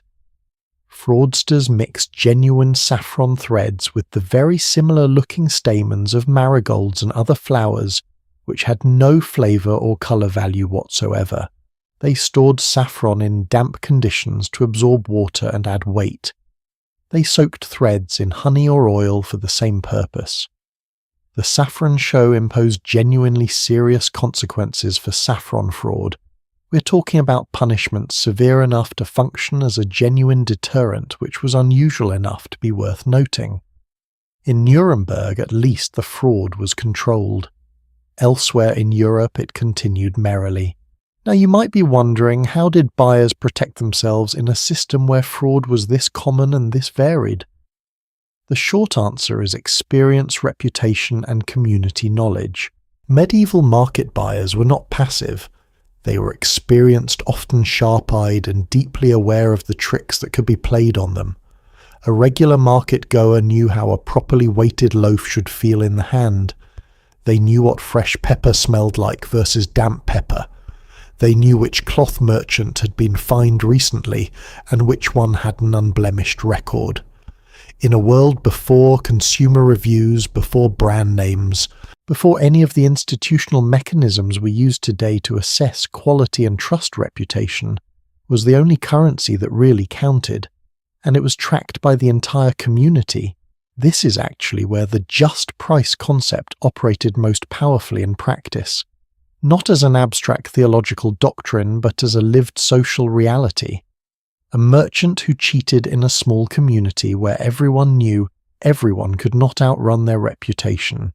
They had to show up at the same market square week after week, face to face with the same people they had sold to before. The invisible hand of the market in the medieval world had a very literal face, the face of the person standing across the stall from you. And it had a very long memory, which is not to say the system was perfect. It manifestly was not. Fraud continued because fraud was profitable and because catching it was difficult. But the medieval market was not naive about its own vulnerabilities. It built inspection systems, posted regulations, held courts, collected fines, and when all else failed, dragged bakers through the streets with fraudulent loaves around their necks. And here is the part I find quietly funny, though it is also genuinely touching. The reason we still say a baker's dozen today, meaning 13 rather than 12, traces directly to this exact regulatory pressure. Bakers who lacked accurate scales, or whose ovens were uneven, or who simply could not afford the risk of being caught short on weight, again began adding a 13th loaf to every dozen they sold. 13 for the price of 12, not generosity, insurance. The extra loaf was called the inbred, or vantage loaf, and it was quite specifically a hedge against the pillory. Medieval marketing strategy born of medieval fear. That phrase has travelled 8 centuries from those flower-dusted market stalls to every bakery and donut shop that still uses it today. Not many medieval legal concepts survive that well. The baker's dozen managed it by embedding itself in the language before anyone thought to ask where it came from. If all of this sounds like a system that was simultaneously principled and completely chaotic, well, that is precisely what it was. The medieval market believed deeply in fairness, regulated obsessively toward fairness, punished departures from fairness with theatrical public drama, and was riddled with unfairness from top to bottom. This is not a contradiction. It is just what happens when human beings try to build any system at all. The ideal and the reality shake hands and get to work, and the gap between them generates most of history. But there is a layer of the medieval market we have not yet reached. A layer that operated not through individual cheating and its individual consequences, but through organized institutional power, the kind of power that did not need to steal a few grams of pepper or hollow out a loaf because it controlled the entire infrastructure through which those transactions happened. The guilds. We have mentioned them before. We have seen their influence on the layout of stalls, their role in protecting or excluding different categories of vendor. But we have not yet gone inside to look at how they actually worked, at the extraordinary system of masters and journeymen and apprentices, the decades-long climb from novice to independence, and the hidden mechanism by which by the end of the Middle Ages the door to full membership had quietly been locked from the inside. That is what we're going to examine next. There is a word in English that we use casually, almost without thinking, every single day. We talk about someone being a journeyman, maybe a footballer who played for a dozen clubs, without ever quite becoming a star, or a director who made competent films but never had a masterpiece. We use it to mean someone who is adequate, reliable, not quite exceptional. What most people do not know is that the word comes from somewhere very specific, and the story it carries, if you follow it back to its source, turns out to be one of the most quietly devastating stories in the entire history of medieval labour. Let us go inside the guild, not the idea of it, which is vague and comfortable, the medieval equivalent of a professional association, something that regulated quality and trained young people and kept standards high. All of that is true as far as it goes. But the interior reality of how guilds actually operated from the perspective of the people moving through them was considerably more complex than that version suggests. Start at the beginning. The apprentice, a boy, almost always a boy, though not always entered a guild system, typically around the age of 7 to 14 depending on the trade and the town. He was placed formally in the household of a master craftsman through a legal contract called an indenture, a document that bound him to that master for a fixed term. The average length of an apprenticeship across most trades in medieval England was roughly 7 years. In demanding trades, goldsmithing for instance, where the technical requirements were extraordinarily precise, the apprenticeship could extend to 10 years or even longer. During those years the apprentice lived in the master's household. He ate the master's food, slept under the master's roof, wore clothes provided by the master. He received no wages. What he received instead was instruction, the accumulated knowledge of the craft passed down from one human being to another through daily proximity, demonstration, correction, and repetition. The knowledge itself was treated in many guilds as a kind of protected asset. The word that medieval people used for the skills of a trade was mystery, from the Latin word for craft or professional skill, and the mystery of a guild was genuinely guarded. You were not allowed to teach it to outsiders. You were not allowed to practice it without membership. The knowledge had a fence around it, and the fence was legal. Now, an important question: was the master always honest about the length of the apprenticeship? The historical record suggests with a quiet clarity that the answer was not always yes. A master craftsman received free labour during the years his apprentice served him. The longer the apprenticeship lasted, the more of that free labour he extracted. Historians who have studied medieval guild contracts have noted that there was a documented temptation not always resisted to extend apprenticeships beyond their genuinely necessary educational length, and that the legal system offered limited protection to the apprentice who felt this was happening to him. 7 years. Think about that from the perspective of the boy. He entered the master's household perhaps at age 10. He emerged perhaps at 17. His entire adolescence passed in a single household, under a single authority in exchange for education and room and board, and no money whatsoever. And at the end of those 7 years, he did not become a full member of the guild. He became something else first. He became a journeyman. The word journeyman does not come from the act of travelling, though journeymen often did travel. It comes from the French word journée, meaning a day. A journeyman was literally someone who worked for a day's wages. He had completed his training. He was qualified to practice his craft. But he was not yet a master, and without mastery he had no independent standing in the guild system. He could not open his own workshop. He could not take on his own apprentices. He could not contract with customers in his own name. He worked for masters for wages for as long as it took to make the transition to the next level. In the early medieval period, the transition was relatively straightforward.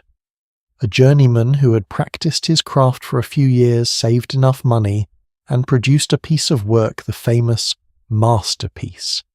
The demonstration of technical excellence that the guild would assess could apply to become a master. If his masterpiece was accepted and he could afford the fees and formalities he was in, he could open his shop, he could train apprentices, he had arrived.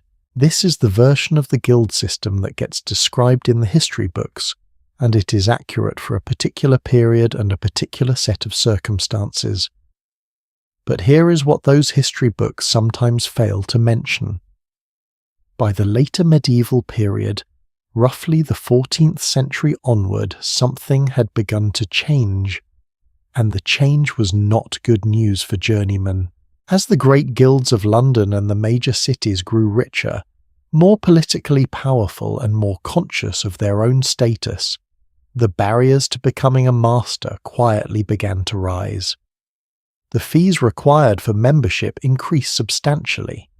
The masterpiece requirements became more elaborate and more subjective, which meant that the men assessing the work existing masters had more discretion to fail applicants whose work was actually skilled enough, but whose faces, for various reasons, did not fit. The number of apprentices a master could take on was sometimes capped, which limited the flow of new masters through the system, and perhaps most significantly, the existing masters began to recognize something that their economic interests pointed toward very clearly. The more journeymen there were, the cheaper labour was, and the cheaper labour was, the more profitable it was to run a workshop. The result, documented in guild records from the late 14th and 15th centuries, was the emergence of a class of permanent journeymen, men who had completed their apprenticeships, who were genuinely skilled, who had produced masterpieces of reasonable quality, but who found that the door to full mastery was functionally closed. Not officially closed, the guild would never admit to a policy of exclusion, but practically closed through a combination of cost politics and the subtle power of existing masters to control whose application succeeded and whose did not. What happened to these men? Some travelled from city to city, which is where the idea of the journeyman as a wanderer comes from, working here for a season, there for another season, never settling, because settling required a mastery they could not achieve. Some spent their entire working lives in the employ of masters who in a different era they might have equalled in status. Some grew old in the trade without ever owning the workshop they laboured in. This is where the modern meaning of the word journeyman comes from, not from someone mediocre. from someone capable, even skilled, who was systematically prevented from rising by a structure that served the interests of those already at the top. It is a story about a trap, and it is a very old story. Let me tell you specifically about the guild whose history I find the most instructive, because it illustrates almost everything important about how this system worked at its most powerful and its most politically intertwined, the Worshipful Company of Goldsmiths. London's goldsmiths had been organised as a formal body since at least the 12th century, but it was in the 13th and 14th centuries that their power became truly formidable. The reason was simple and practical. Gold and silver were money. Any society that used metal coinage needed people who could assess the quality of that metal, who could look at a coin or a piece of jewellery and say with authority what it was worth and whether it was genuine. This made goldsmiths not just craftsmen, but the primary guardians of financial trust in an era when the integrity of coinage was a matter of national security. By 1300, the leopard's head, first introduced by King Edward I as the official mark of authentication, was being struck into gold and silver articles at Goldsmiths' Hall. This is where the term hallmark comes from. The hall, the Goldsmiths' Hall. When you use that word today when you describe anything as having the hallmark of quality or authenticity, you are using a word born in the building where 14th century London goldsmiths brought their work to be tested and marked. 800 years of linguistic persistence carried in a single syllable. The goldsmiths' political reach extended considerably beyond their craft. By the 14th century, guild membership in London had become a prerequisite, not just for trading but for voting and civic participation. No one could stand for office in the city in most cases without belonging to one of the major guilds.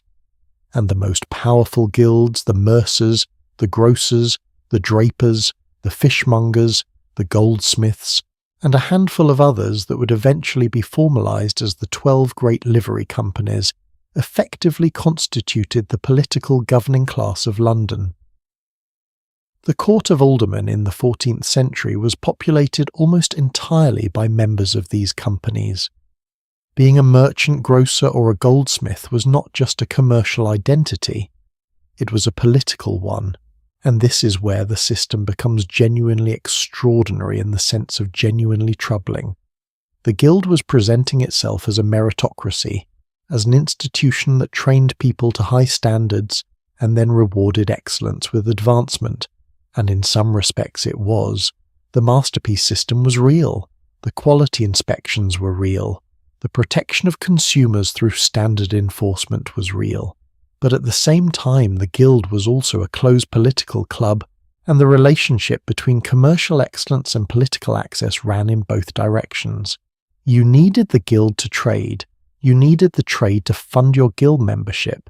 You needed the guild membership to vote. And the people who controlled guild membership controlled who could join.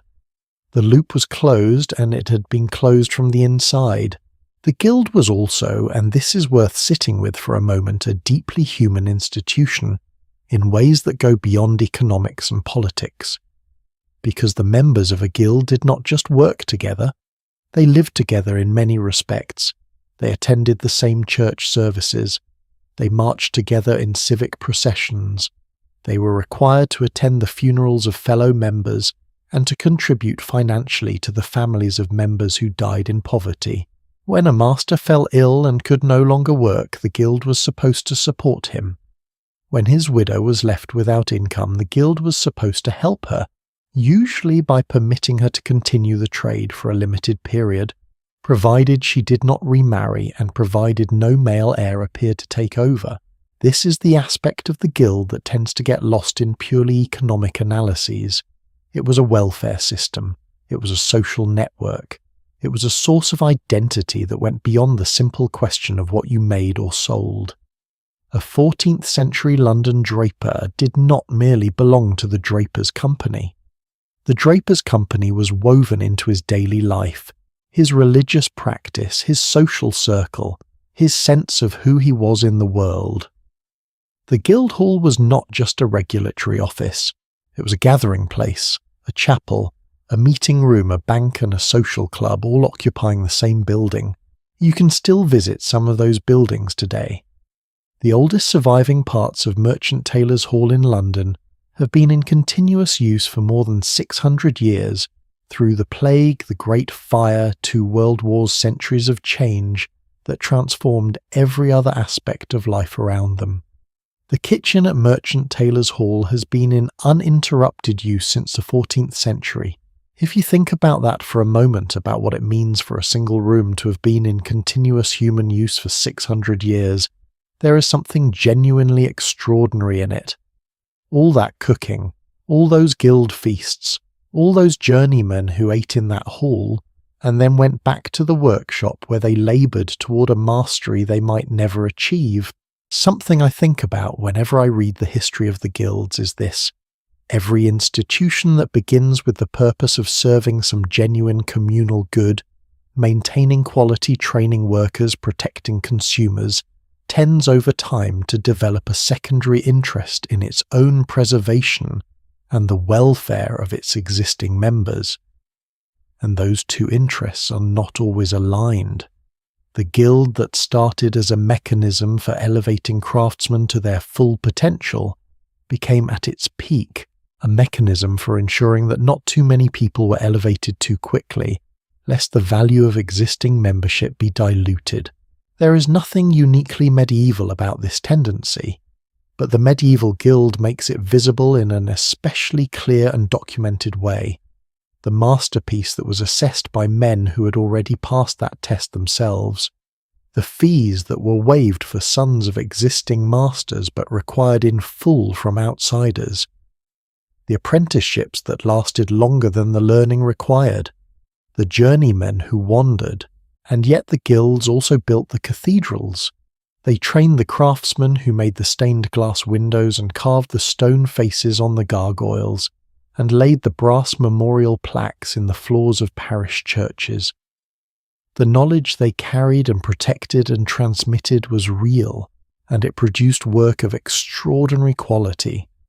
The tension between exclusivity and excellence ran through every guild simultaneously. The same institution that locked the door on some people also produced, through the same doorwork that 800 years later we still travel to see. That is not a contradiction that resolves neatly. Some of the most human things do not. Now, we have spent considerable time inside the market systems and institutions, the law, the charter, the layout, the vendors, the goods, the fraud, the guild. But there is a part of the medieval marketplace that we have barely touched, and it may be the most visceral, the most immediate, the most charged with something that feels like unmediated human life. Because when things went wrong, when the fraud was caught, when the rule was broken, when someone in the crowd was found to have done something that violated the market's moral order, the response was not a court notice and a fine in the post. It happened right there, in the square, in front of everyone, and the crowd was not just a witness, it was the instrument. The justice of the medieval market is something we're going to look at very closely very soon, and I promise you, it is unlike anything else we have discussed so far. Imagine holding a single nutmeg in your hand, not the ground brown powder from a tin in your kitchen cupboard. An actual whole nutmeg the size of a large marble, hard and dense with a rough skin, and a faint warm woody smell that is almost sweet. Something you could close your fingers around completely and feel almost nothing in your palm. Now imagine that this small thing, this unremarkable looking seed the size of a marble, is worth more by weight than gold. Not in some ancient poetic sense, literally by the pound more than the actual gold coin sitting on the merchant's table beside it. That was the nutmeg in the medieval marketplace, and the story of how it got there and what it meant to the person who bought it, and what the people who grew it knew about the people who bought it, which was essentially nothing, is one of the most extraordinary supply chain stories in the history of the world. and it began in every case roughly 6,000 miles away from where it ended. Let us start at the source, because almost nobody in a medieval European market had any accurate idea where their spices actually came from. This was not an accident. It was a business strategy. Cloves grew on a small group of islands in what is now eastern Indonesia, a volcanic chain so remote that for most of European history they did not appear on any European map. The islands were called at various times the Moluccas or the Spice Islands, and that second name tells you everything about how the rest of the world thought of them. Not as places where people lived and built societies and had complex politics, but as sources. Clove trees, nutmeg trees, nothing else of interest. The fact that an entire civilization inhabited these islands and had been trading with China and India for 1,000 years before Europeans arrived to disrupt everything was from the European perspective largely irrelevant. Nutmeg was even more geographically concentrated than cloves. In the medieval period, nutmeg grew in meaningful quantities essentially only on a small cluster within that same archipelago called the Banda Islands, a handful of volcanic dots in the Pacific Ocean collectively smaller than the city of London were the sole source of an ingredient that wealthy Europeans across the entire continent had come to regard as essential to fine cuisine, proper medicine, and sophisticated living. When you understand the geography, the price makes a kind of terrible sense. There was simply nowhere else to get it. Now here is the journey that brought a nutmeg from those islands to a market stall in medieval England. And I want you to follow this slowly because each step matters. The nutmeg left the Banda Islands on a local trading vessel, probably heading first toward the large Indonesian port city of Malacca. At Malacca, which by the 14th and 15th centuries had become one of the busiest trading ports in the world, where merchants from China, India, Arabia, and Southeast Asia all converged, the nutmeg might change hands for the first time. An Arab or Indian merchant would buy it in bulk, loading it onto a ship that would carry it westward across the Indian Ocean, toward the coasts of India or toward the Arabian Peninsula. At some point along this journey, the nutmeg passed through another set of hands. Arab merchants who dominated the Indian Ocean trade during the medieval period were deeply interested in maintaining their commercial advantage, and one of the ways they maintained it was by keeping the precise origins of their goods mysterious. There are documented accounts of Arab traders telling elaborate stories to their European customers about where spices came from, stories involving dangerous mountains, fierce winged creatures, treacherous forests, precisely to justify the price and prevent anyone from trying to go get the spices directly. The geography of the Spice Islands was one of the best-kept trade secrets of the medieval world. The people who grew the nutmeg knew where they were. The people who bought the nutmeg in London had no idea. The Arab merchants would carry the spices to Alexandria in Egypt or to ports in the Levant. And there, at that eastern end of the Mediterranean, the trade passed to the most powerful commercial actors in the medieval European world, the Venetians, Venice. This word comes up repeatedly whenever you try to understand the economics of the medieval spice trade, and it comes up because Venice had, through a combination of geographic luck, diplomatic skill, military power, and extraordinary commercial sophistication, achieved something that almost no city in history manages for long: a genuine monopoly on the supply of something the entire Western world wanted and had no alternative means of obtaining. From roughly the 10th century through the 15th, Venetian merchants were the gatekeepers between the spice-producing East and the consuming West. They bought in bulk from Arab merchants in Alexandria and the Levant, and then distributed to buyers from France, England, the Low Countries, and the German states. The markup they charged at each step of this process was, in a word, extraordinary. By the time a spice left Venice for a northern European market, its price might be 10, 20, even 30 times what it had cost when it first left its island of origin. Every hand it had passed through Banda Islander Malay trader, Indian merchant, Arab carrier, Venetian wholesaler had added their own margin, and at the end of that chain stood the spice merchant at the market stall in London or Paris, adding one final markup before presenting the little cloth bag to a customer who paid without complaint because there was no alternative.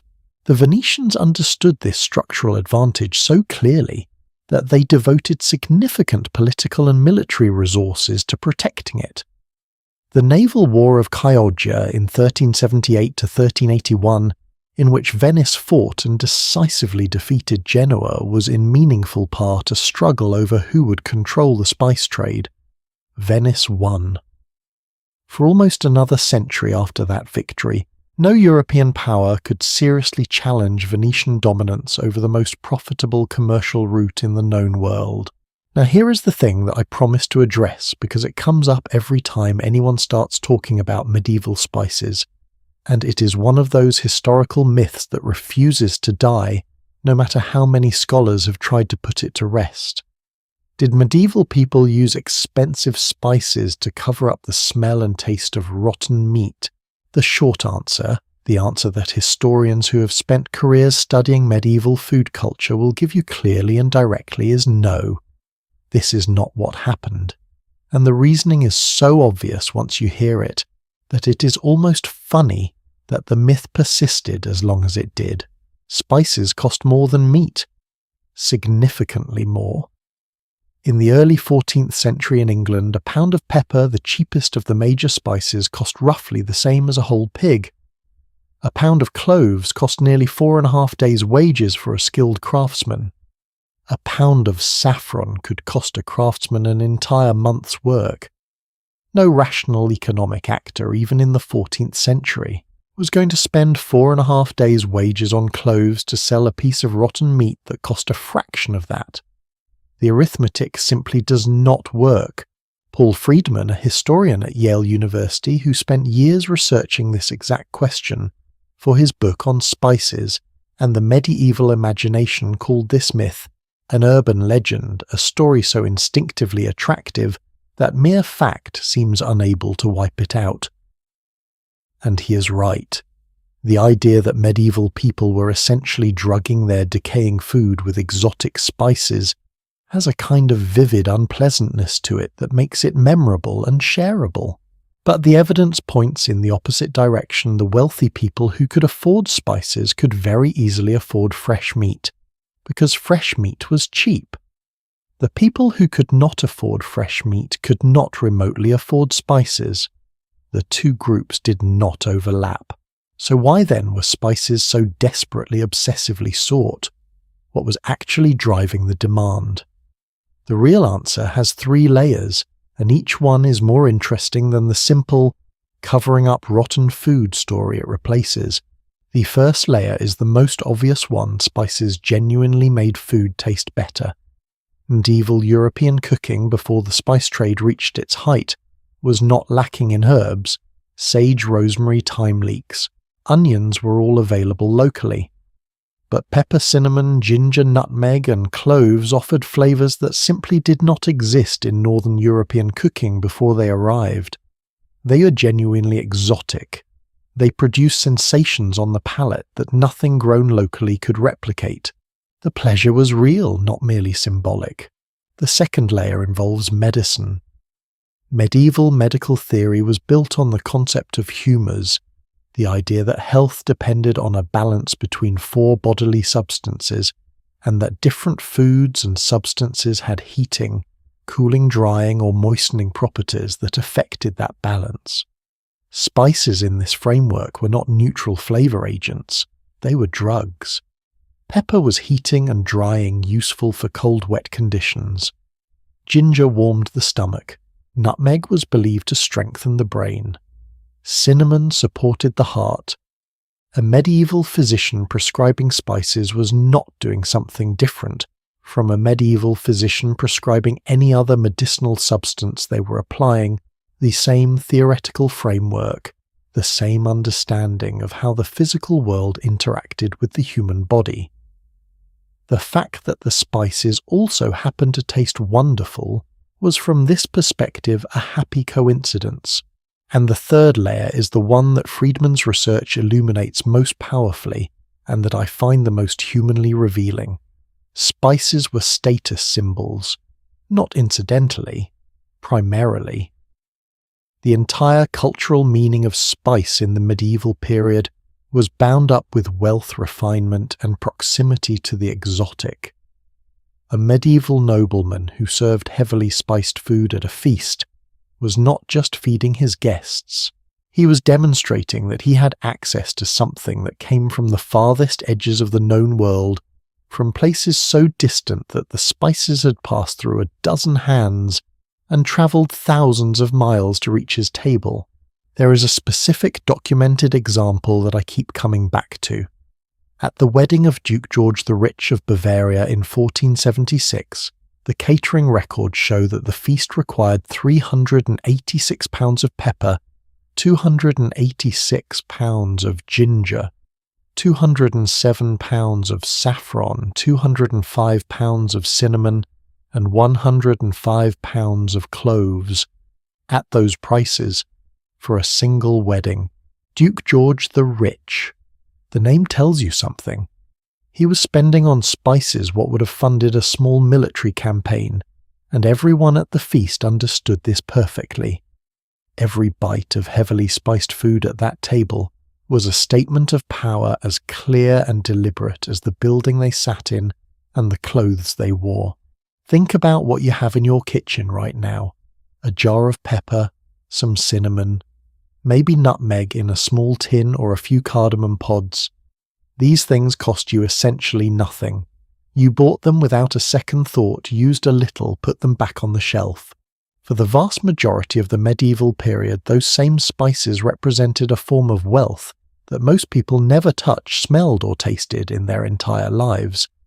Peasants were, as the historical record notes, sometimes mocked precisely because they had never tasted any spice more exotic than pepper, and even pepper was a luxury beyond reach for most of them. The distance between that world and ours is not simply a matter of economics. It is a measure of the extraordinary global transformation that the spice trade set in motion. Because the desire to cut out the Venetian middleman to find a direct route to the Spice Islands and capture that 30 times markup for someone else is what sent Portuguese ships around the coast of Africa in the late 15th century. What sent Christopher Columbus westward across the Atlantic? What eventually brought Europeans to continents they had never known existed? The nutmeg in the Banda Islands and the astronomical markup it accumulated on its way to a medieval market stall is one of the reasons the modern world looks the way it does. I find it strange and wonderful that something so small, something you could hold between two fingers, had consequences that large. There is one last piece of this story I want to leave you with because it captures something essential about the relationship between the medieval spice trade and the world it created. The Venetian monopoly on spices lasted for centuries, but it was not the only monopoly that would be attempted. When the Dutch eventually wrested control of the Spice Islands from the Portuguese in the early 17th century, they tried something remarkable. They attempted to control the spice trade by controlling the very source, the nutmeg trees on the Banda Islands. They covered every nutmeg in lime before export so that the seeds could not be germinated and transplanted elsewhere. They imposed the death penalty on anyone who attempted to remove living plants from the islands. For decades they maintained this botanical monopoly with extraordinary rigour, and yet it did not last forever. A single French missionary and botanist, a remarkable man named Pierre Poivre, successfully smuggled nutmeg and clove seedlings out of the islands in the 18th century, beginning the process that eventually broke the Dutch monopoly and reduced these once astronomical prices to what you paid for that jar on your kitchen shelf. The spice that changed the world became in the end a condiment, but in a medieval market at the stall of the spice merchant with that cloth bag of nutmeg sitting on the wooden counter in the morning light, it was still magic. And the person reaching for it, the one who could afford it, knew exactly what they were buying. Not just flavour, not just medicine. Something that had come from the edge of the world, carried on 1,000 miles of wind and water and human effort to rest for a moment in their hand. We have been spending a lot of our time in the daytime hours of this market, in the commerce, the economics, the systems of power and exchange. But there is a part of the market's daily life that we have only glimpsed. A part that happened in full daylight right at the centre of the square, when the business of buying and selling suddenly paused and everyone turned to watch something else entirely. When the market became not a place of commerce, but a place of justice, and sometimes something that looked very much like theatre. That moment is waiting for us just on the other side of this hour of the market day. And what happened there in that square in front of all those witnesses, it is unlike anything else in this entire story. By midday, the market had become something else entirely. The morning crowds, the farmers and traders and early buyers who'd been there since the bell rang had done much of their business. Sacks of grain had been weighed and handed over. Agnes with her eggs had sold most of what she brought. The serious transactions, the ones that required early light and clear heads, were largely complete. And now a different kind of commerce was beginning. The kind that required heat. That required fire. That required someone to stand over an open flame in the middle of a crowded square and cry out to passing strangers, "Hot pies! Hot pies here!" If you want to understand the medieval market as a living, breathing experience, not as an economic system or a legal structure, but as a human place, where people actually spent their hours and satisfied their bodies, this is where you need to be. Right here at midday, in the thick of it, with the smoke rising from the cookshop stalls and the smell of something sizzling in fat cutting through all the other smells of the morning. Here is something that often surprises people. A significant portion of the medieval urban population could not cook at home. Not because they lacked the skill, because they lacked the equipment. In a large medieval city, a huge number of workers and residents lived in single rented rooms or crowded tenements, divided into multiple households or dormitory-style lodgings with no individual hearth. Ovens were expensive to build, expensive to heat, and represented a genuine fire risk in towns where buildings were packed tightly together and made largely of timber. The historical record shows that many medieval English towns passed ordinances restricting or prohibiting private cooking fires in densely inhabited areas precisely because of the fire danger. Building your own oven in a crowded medieval street was not just impractical, in many cases it was illegal, and so the cookshop existed. The medieval version of fast food operating centuries before anyone had invented the term. These were not restaurants in any modern sense. They were stalls and shops with kitchens at the front, often open to the street, where you could buy prepared food without sitting down, without waiting for a table, without even necessarily stopping walking. The London Assize of Bread and Ale from the 13th century onward, and the Liber Albus, the great civic record of London compiled in 1419, both contain references to the food stalls and cookshops that fed the city's working population as a matter of daily necessity rather than occasional indulgence. What did they sell? This is where it gets genuinely wonderful. William Fitzstephen, a 12th century writer who gave us one of the most vivid descriptions of medieval London that survives, described the cookshops along the Thames as a place where you could find roasted meats, fried fish, and various pies available at any hour. A dock worker finishing a long shift could buy a hot meat pie and eat it walking. A craftsman taking a break from his work could grab a skewer of salted and roasted fish, the medieval equivalent of a kebab, for a few pennies, hot sheep's feet, strawberries in season, hot peas in their pods. A poem from the 15th century called London Lickpenny, a beautifully named piece about a naive visitor from the countryside navigating London for the first time, captures the vendor calls that filled the air of the medieval street market with remarkable specificity. Hot pescods. One cried, meaning hot peas, strawberry ripe and cherries in the branch, and then hot sheep's feet, and then rushes fair and green. Each voice layering over the next in a street-level soundtrack that would have been immediately familiar to anyone who spent time in a medieval market town. The pies deserve particular attention because they were perhaps the defining food of the medieval street market, and their story is both delicious and in typical medieval fashion somewhat complicated. The medieval market pie was not the refined, delicate pastry thing that the word pie might conjure today. It was a practical object.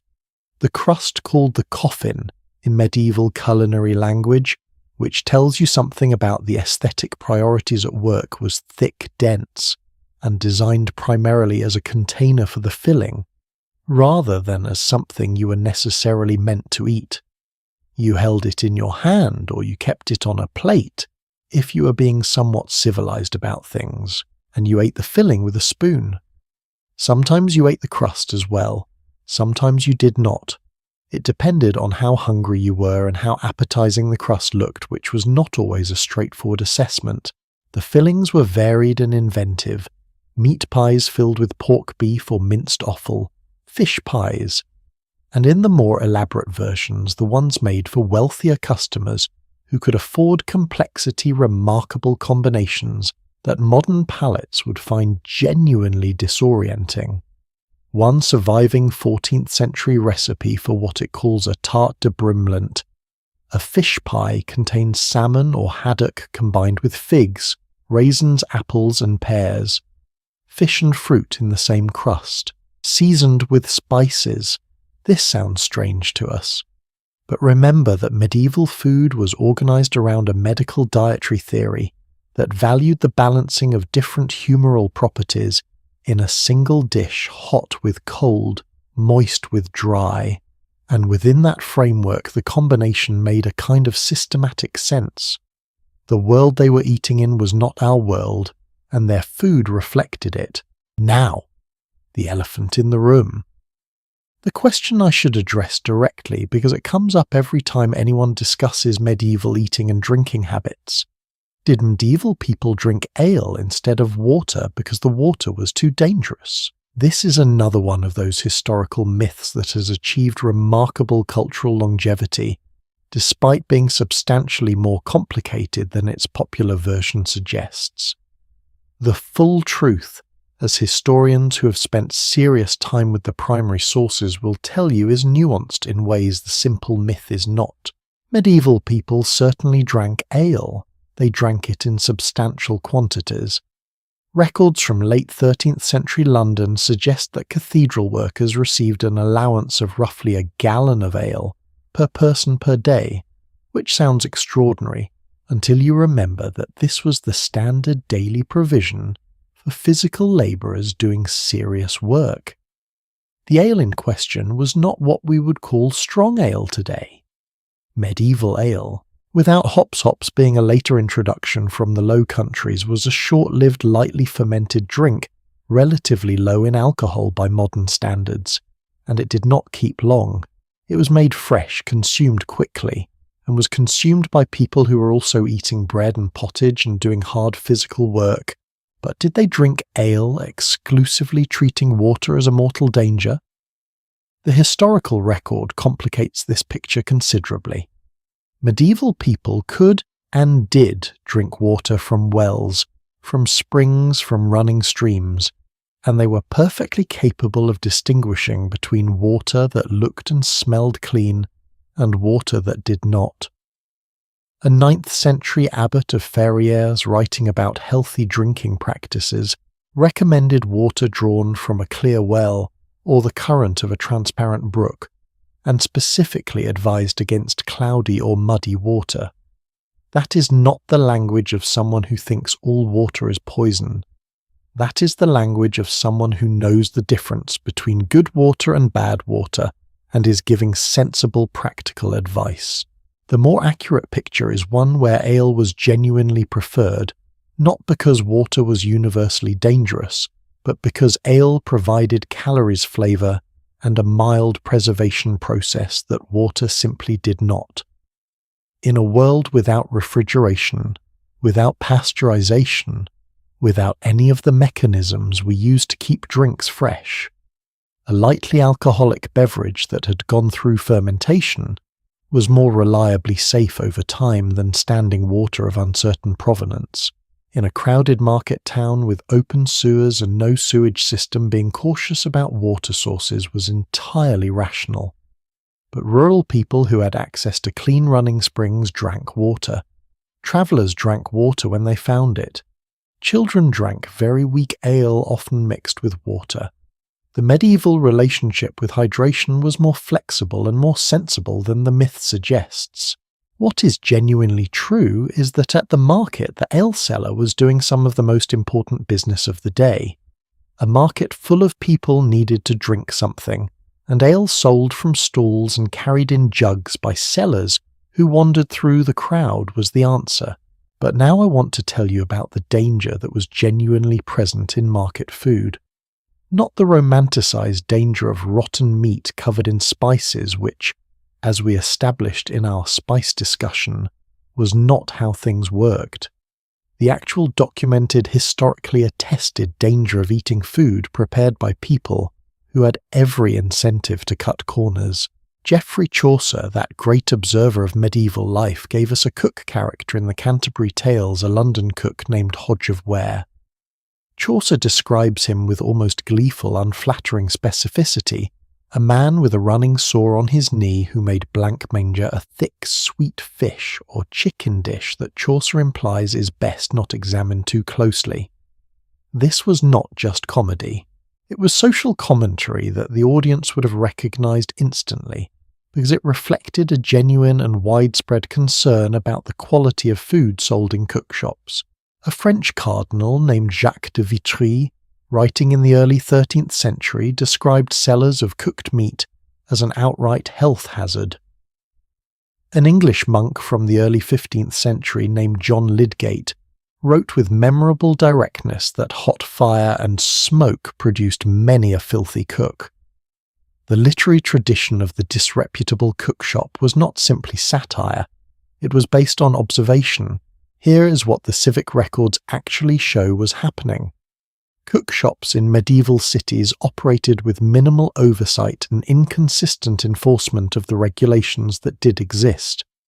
In London, Paris and York municipal records document cases of cooked food being sold that contained meat of questionable freshness or quality.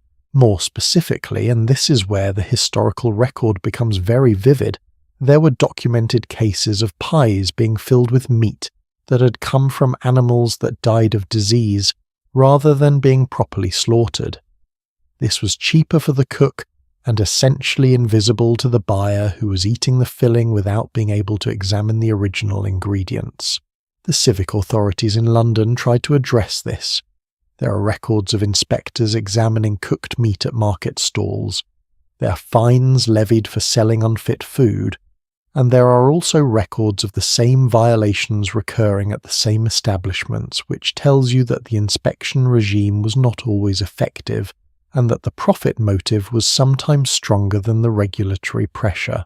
Now I want to offer some perspective here, because the picture I have just described could easily leave you imagining the medieval market food scene as a kind of sustained culinary catastrophe. It was not quite that. The vast majority of people who ate market food did not immediately become ill.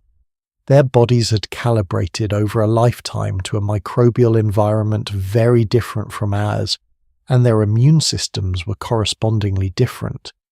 The dangers were real, but they were not dramatic enough to prevent millions of people from buying and eating market food every single week for centuries. What the dangers do reveal is something important about the nature of the market relationship between seller and buyer.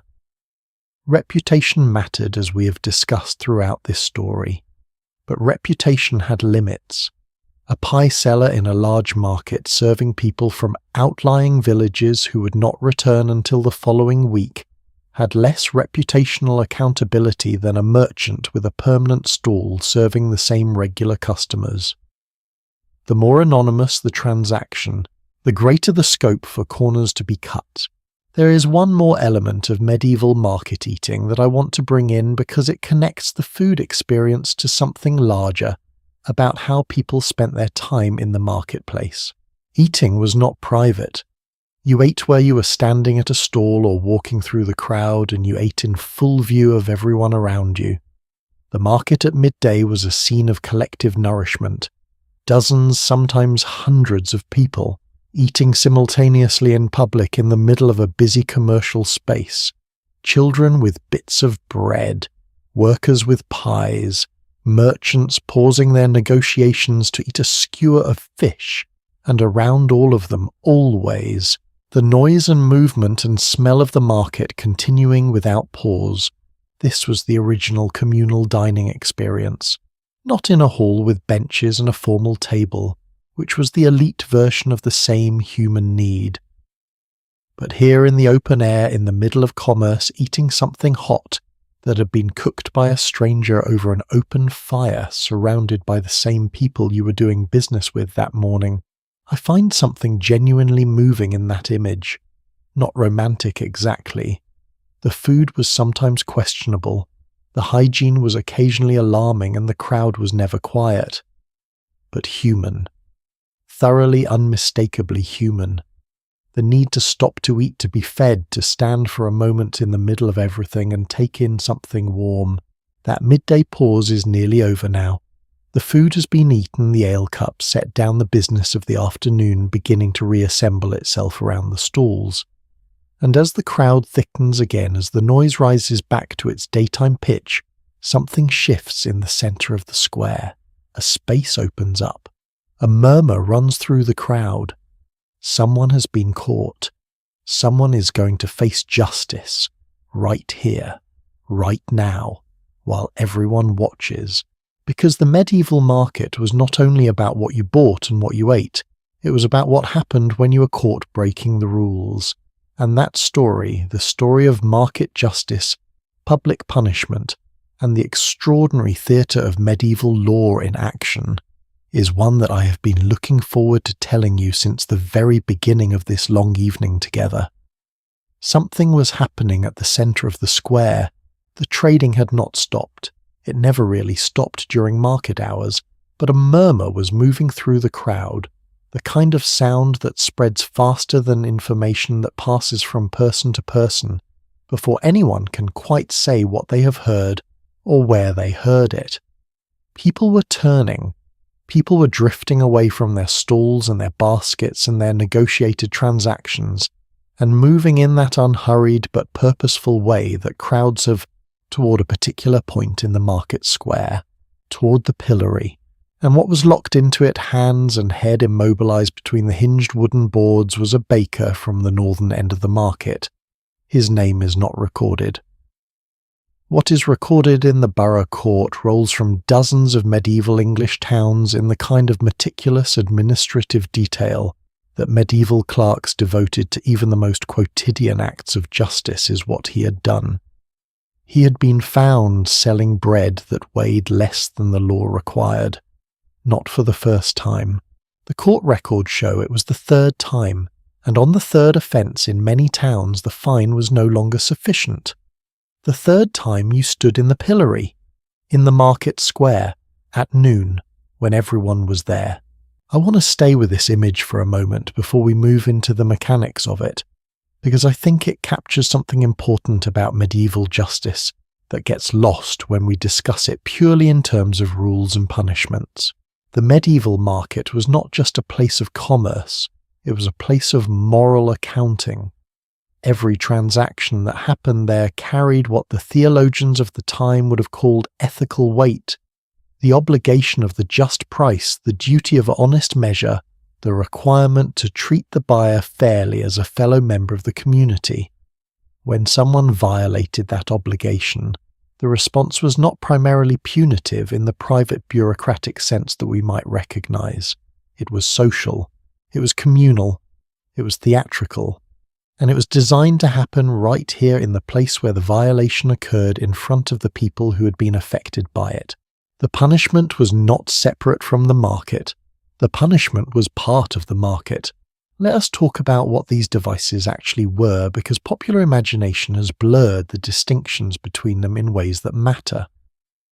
The pillory and the stocks are often confused, which is understandable, given that both served the same general purpose of public humiliation, but they were physically quite different and their differences were legally meaningful. The stocks restrained the feet. The offender sat or lay on the ground, ankles locked between the hinge boards, hands free. This was considered the less severe of the two devices, appropriate for lesser offences: petty drunkenness, minor disorder, first time or minor trading violations. It was uncomfortable, certainly, and the exposure to public mockery was real, and sometimes quite unpleasant. But the person in the stocks could use their hands to ward off thrown objects, could cover their face, could partially manage their humiliation. The pillory was something else. It stood on a post raised above the ground, forcing the person to bend forward with head and both hands thrust through the holes in the wooden frame. This posture was inherently degrading. The person could not stand upright, could not protect their face, could not gesture freely. And it placed them at exactly the right height for the crowd around them to look them directly in the eye. The whole design was oriented toward a specific goal: maximum visibility, maximum shame, maximum exposure to whatever the crowd decided to express. Edward I in the 13th century enacted that every pillory should be made strong enough to hold offenders without peril to their bodies. This rather touching concern for structural engineering tells you that the pilloried person was expected to be subjected to significant force. They were not simply displayed, they were targets. What the crowd threw is documented in the historical record with a range that goes from the mundane to the alarming. Rotten vegetables and eggs were standard. Mud, refuse collected conveniently from the market's own gutters, dead animals. In cases where the offence had involved a particular product, the crowd sometimes used that product as their ammunition. A baker who had cheated on weights might find himself being pelted with bread, which was both symbolically appropriate and physically harmless, though no doubt humiliating.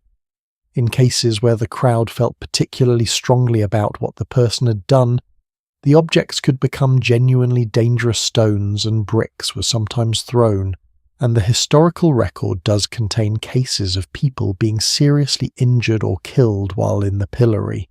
The authorities, when they noticed this escalation happening, were occasionally concerned about it, not primarily because they worried about the well-being of the pilloried person.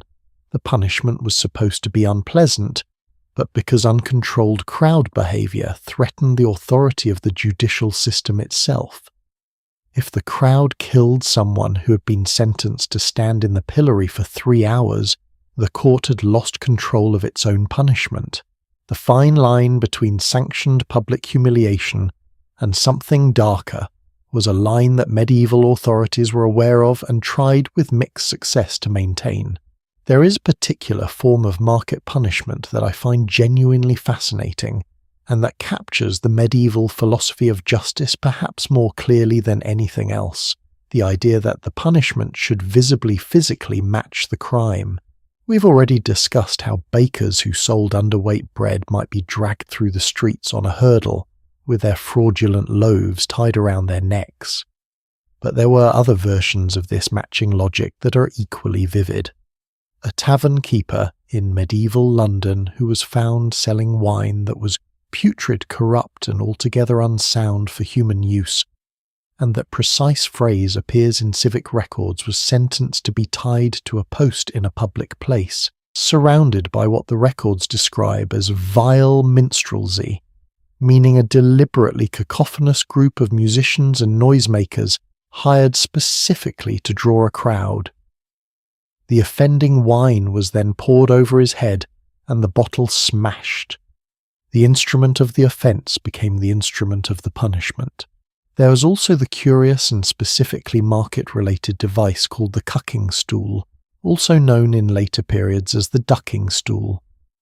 In medieval usage, and this is somewhat different from the later version that most people recognise, the cucking stool was a seat on wheels, a kind of portable chair of shame that could be drawn through the streets of the town while its occupant was exposed to the crowd. The word cucking comes from an Old English word that suggested something deeply undignified, and the stool had been associated in many records with those who engaged in dishonest trade, as well as with what the law called common scolds, people, usually women, deemed to be disrupting the social peace through excessive and quarrelsome speech. The later version, which was mounted on a long beam over water and used to physically submerge the person, developed gradually. By the 15th and 16th centuries, it had become more specifically associated with female offenders, reflecting the way the legal and social system of the period projected anxieties about women's speech and behaviour onto a particular device of public humiliation. A London report from 1535 describes a group of women sentenced to be taken to a foul pond in Smithfield, placed upon the cucking stool and washed over the ears. A crowd of 2,000 to 3,000 people, by one later account, could gather to witness a ducking in a Surrey town. But there is another form of market justice that I find perhaps the most fascinating of all, and it is the one least known to modern people. It has a name that sounds so improbable that your first instinct might be to assume it was invented by someone with a very particular sense of humour. It is called the Court of Pie Powder. Say that out loud. Court of Pie Powder. It sounds like the judicial system of a particularly chaotic pastry shop. The name comes from the French words pieds poudreux, meaning dusty feet. And the reason it refers to dusty feet is at once poetic and entirely practical. The traders who travelled from fair to fair and market to market, covering enormous distances on foot, arrived with the dust of the road literally coating their shoes and clothes. They were the itinerant merchants, the people who had travelled far enough to need justice administered quickly, because they could not wait weeks for a regular court session. They had to be back on the road. The Court of Pie Powder was quite simply a court that sat in the market itself for the duration of the market and resolved disputes on the spot. No delays, no waiting for the next term of court, no lengthy deliberation. As the 18th century legal scholar William Blackstone described it, it was the lowest and at the same time the most expeditious court of justice known to the law of England. It was designed by intent to resolve a case within the space of an hour before the fair ended and the merchants dispersed. Think about what this means practically.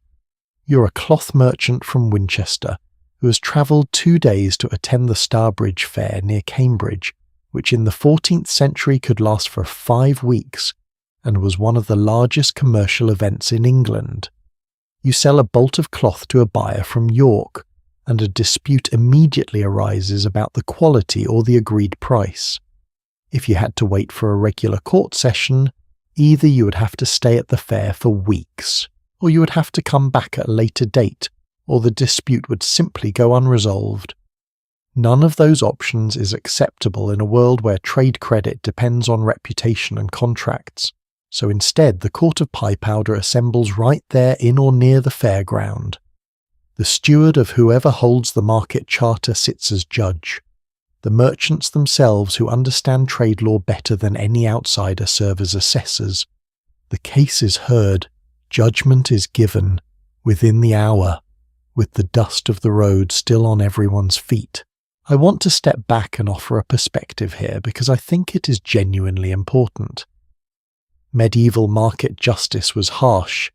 Some of it was deeply unjust by any standard. The cucking stool was used disproportionately. Against women, the pillory could escalate from humiliation to genuine physical danger, and the gap between how a wealthy guild member was treated in court and how a poor itinerant vendor was treated was often significant. None of that should be minimized, and yet I find myself struck repeatedly by something else that runs through all of this. The medieval system of market justice was extraordinarily local. It was conducted in the exact space where the offence occurred, by people who were directly part of the community affected, with the offender facing the specific people they had wronged. There was no abstraction in it, no bureaucratic distance, no file sitting in an office somewhere while months passed. A baker who cheated stood in the square where he had cheated. The people who had bought from him were standing around him. They could look directly at him and he at them. I am not suggesting that public humiliation is a good system of justice. I do not think it is. But I am suggesting that there is something in the directness of it, the insistence that the consequences of wrongdoing be experienced in the same community, where the wrongdoing occurred, that reflects an understanding of how human accountability actually works, that our more distant, more bureaucratic systems sometimes obscure. The medieval market said, "This is what you did here, is where you did it, and here are the people you did it to. Stand here and know that they know." And then when the time was served and the humiliation complete, and the crowd had dispersed back to its business, the market simply continued. The baker was released from the pillory somewhat reduced in dignity, and walked back to whatever remained of his day. The crowd returned to its transactions. The bell had not stopped the market for justice. Justice had happened within the market alongside everything else. And while all of this was happening, while the court of pea powder was dispensing dusty-footed justice, and the pillory stood in the centre of the square, and the ale sellers moved through the crowd, something else was also happening in that same market square. Something that tends to get described in the histories as a side note, as a colourful detail, as background noise, but which was in reality one of the most important functions the market performed for the people who depended on it. It was where they talked. It was where news travelled, where rumours began, where marriages were arranged, and political grievances aired, and relationships made and unmade. The social life of the medieval market was as significant as its commercial life, as its judicial life, as any other dimension of it. And it is that social life, the gossip, and the romance, and the political danger of a crowd assembling in one place once a week that we are going to explore next. Cast your mind back to a time before newspapers existed, before the radio, before anything electronic, before the printed word was in every household. Now ask yourself, how did people learn what was happening in the world? The answer for most of medieval Europe was simple and slightly wonderful. They went to market, not to buy anything in particular, not to sell, just to be there, to stand in the middle of the crowd, close enough to hear what the person next to them was saying and to listen. The medieval market was the most powerful information network in the world for its time. That is not an overstatement. In an age without any other mechanism for mass communication, the weekly gathering of hundreds or sometimes thousands of people in a single public space was the primary mechanism through which news, rumour, political opinion and personal intelligence moved through a community and out into the surrounding countryside. Think about the geography of it. A market town drew people from the villages and farms within walking distance, typically 4 or 5 miles in most directions, as we established at the very beginning of our story. That meant people from 15, 20, 30 different communities all converging in one square on one day, each of them arriving with the news of their own corner of the world, each of them leaving with whatever they had picked up from everyone else. A man who had spent all week isolated on his farm talking only to his wife. His children, his neighbours, arrived at the market and suddenly had access to people from every village in the district. Some of them had come through the larger town to the south. Some had passed a group of soldiers on the road. Some had heard a priest say something alarming after Mass last Sunday. All of it went into the pot of conversation that the market stirred continuously, from the moment the bell rang until the moment it rang again.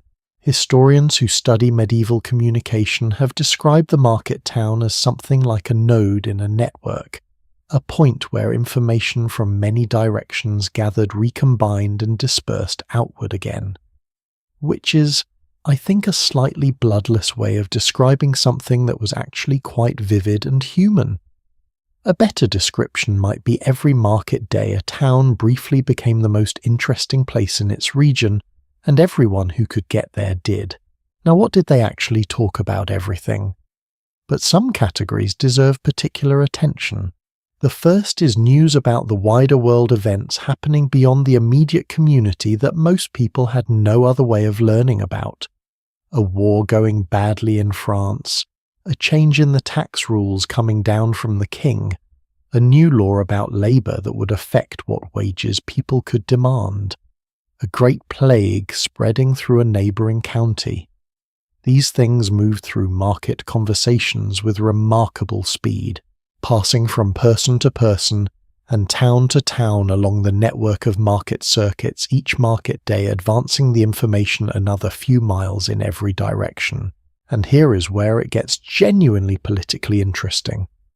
Because the market was one of the very few spaces in medieval society where ordinary people, peasants, craftsmen, traders, women selling eggs, could discuss the actions of their rulers without the immediate supervision of those rulers. The market square was public, yes, but it was also noisy and crowded and difficult to police. A conversation happening between two men over a barrel of grain at the far end of the square was essentially unmonitorable by any authority, which meant that opinions which might be dangerous to express elsewhere could circulate fairly freely in the market. The authorities were not oblivious to this. Town records from the medieval period contain cases of people being charged with what was called seditious speech, saying dangerous things about the king or the nobility in public places, and market days appear with significant frequency in these records, not because the market attracted subversives specifically, but because the market was simply where people talked, and when people talked freely, sometimes the talk turned toward grievance. This brings me to one of the most significant and most dramatic episodes in English medieval history, and I want to look at it through the lens of the market because I think the market connection is underappreciated. The Rising of 1381. What later historians would call the Peasants' Revolt, though that name underestimates both the range of people involved and the seriousness of their demands, did not erupt suddenly from nowhere. It had been building for years through decades of frustration and resentment and rising expectation that the old feudal order could not accommodate. After the Black Death of 1348 had killed between 30 and perhaps 50% of the population, the surviving labourers found themselves in a radically changed position. There were fewer of them. Their labour was more valuable. Lords who needed workers to till their fields could no longer simply command them. They had to offer better terms. For a few brief years, ordinary working people in England experienced something remarkably like leverage, and then the government tried to take it away through a series of statutes of labourers that attempted to freeze wages at their pre-plague levels and restore the old conditions. The resentment this created was real, widespread, and deep. And where did it circulate week after week among people who shared the same frustrations and the same sense of injustice at markets? In the conversations between neighbours who had all experienced the same thing. Among the peddlers and traders who moved from town to town and carried the common grievances with them as surely as they carried their goods. Historians who have studied the communications of this period carefully have found evidence of what they describe as organised networks of information and coordination before the Rising of 1381. Letters passed from community to community, some of them remarkably sophisticated documents, expressing political philosophy and demands for change. The rebels coordinated their tactics. This level of coordination among people who were supposedly isolated and illiterate was possible, in significant part because the market network existed, because people had been gathering and talking for years, because the ideas had circulated and the trust had built and the anger had found its shape before anyone picked up a weapon. The rising itself began in Essex and spread with astonishing speed. Within weeks, rebels from Essex and Kent were marching on London, tens of thousands of people, acting in something approaching concert, demanding the abolition of serfdom, the removal of corrupt advisers to the young King Richard II, and a fundamental reordering of English society. They burned the palace of the Duke of Lancaster. They forced open the Tower of London. They very nearly remade the political structure of their country. The revolt was suppressed. Its immediate demands were not met. But the poll tax that had helped trigger it was never tried again, and serfdom in England declined rapidly in the following century, not because of the revolt directly, but because the economic and social forces the revolt made visible proved impossible to reverse. The market's conversations across years and decades had laid the groundwork for the most significant popular uprising in medieval English history, but it was not all revolution and political conspiracy in those market conversations, far from it. Most of what the market's social life consisted of was considerably more intimate, more personal, and in many ways more revealing of what ordinary medieval life actually felt like from the inside. The market was, among other things, where you found a spouse.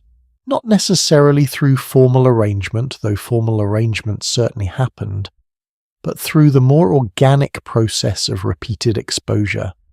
A young woman who came to the market every week with her mother's eggs encountered the same young men repeatedly. A young craftsman who sold his work from a stall saw the same faces week after week. Medieval courtship in its everyday reality was not the dramatic chivalric romance of the stories, it was this: proximity, recognition, gradual familiarity, the slow accumulation of shared encounters in a crowded public space.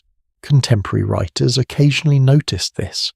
There is a thread of mild anxiety in some medieval sources about the market as a place of illicit or potentially improper meeting of young people, using the freedom of a crowded public space to have conversations and encounters that their parents might not have sanctioned if they were watching more carefully, which is, when you step back from the moralizing, simply a description of what young people have always done with every kind of public gathering available to them.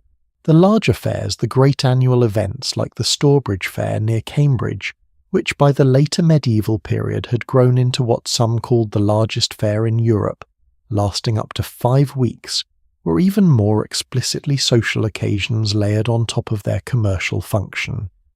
People travelled significant distances to attend them, which meant they encountered a genuinely wider range of people than the weekly market provided. Stourbridge drew buyers from Flanders, France, Norway, and across England. A young woman from a small village near Cambridge attending Stourbridge might meet people from a dozen different countries in the course of an afternoon. And then there were the performers, the fairs especially, though some of this spilled into the weekly market as well, attracted musicians, jugglers, storytellers, acrobats, magicians with trained animals, and the extraordinary figure of the travelling entertainer who combined all of these roles in whatever combination drew the most coins. Troubadours sang narrative songs, jongleurs performed acrobatics, minstrels played instruments for dancing, puppet shows ran at the edges of the fairground.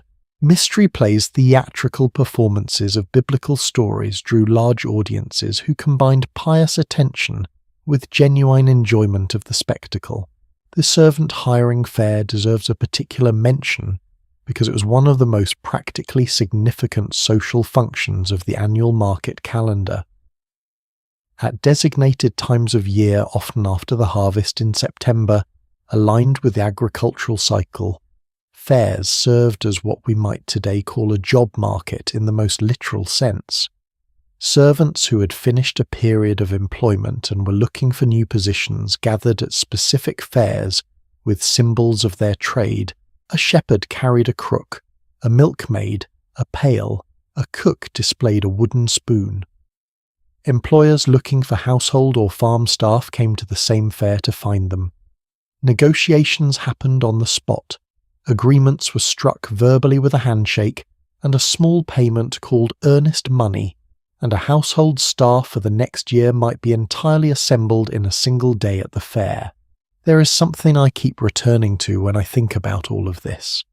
The medieval market was in so many ways doing things that we now do through mechanisms that feel utterly different, but serve the same fundamental human needs.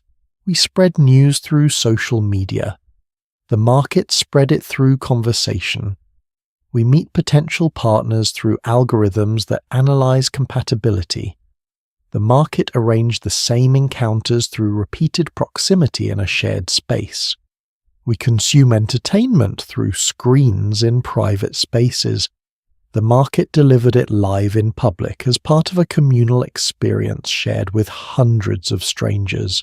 The technology is unrecognizably different. The human need underneath it for connection, for information, for the sense of being part of a community larger than one's immediate household is identical.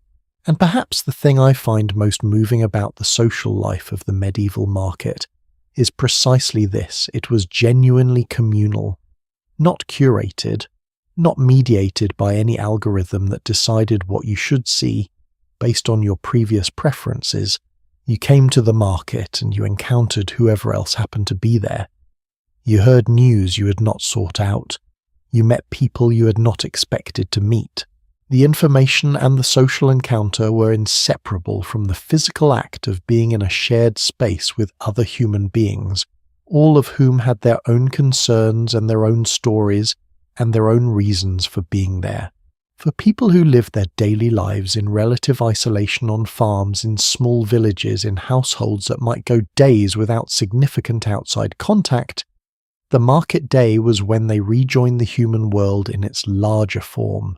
It was when they remembered week after week that they were part of something bigger than their own corner of the field.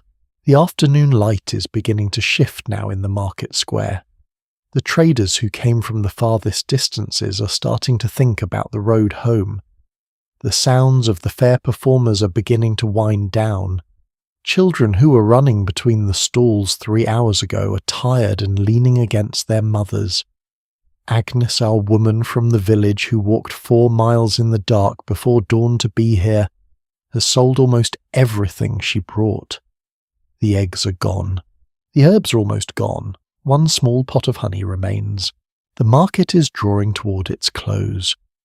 But there is one last part of this story, the part that comes after the bell rings for the final time, the part that nobody writes about because it happens in the dark and the quiet. The part about the people who could not afford to buy anything all day and who waited until everyone else had gone. That final hour of the market's day, the hidden world at its edges, is where our story ends. The bell rang, not the opening bell that had summoned everyone in from the dark before dawn. This was the closing bell, 2 separate rings a minute apart, the final signal that the market was done. And London's civic records preserved in careful Latin by clerks who documented everything specify that after the second ring, all traders were to depart with their wares. Anyone found selling after that second bell faced forfeiture of their goods. The market peace was over. The market itself was over. What happened next is the part that almost no one remembers because the people involved left almost no record of themselves.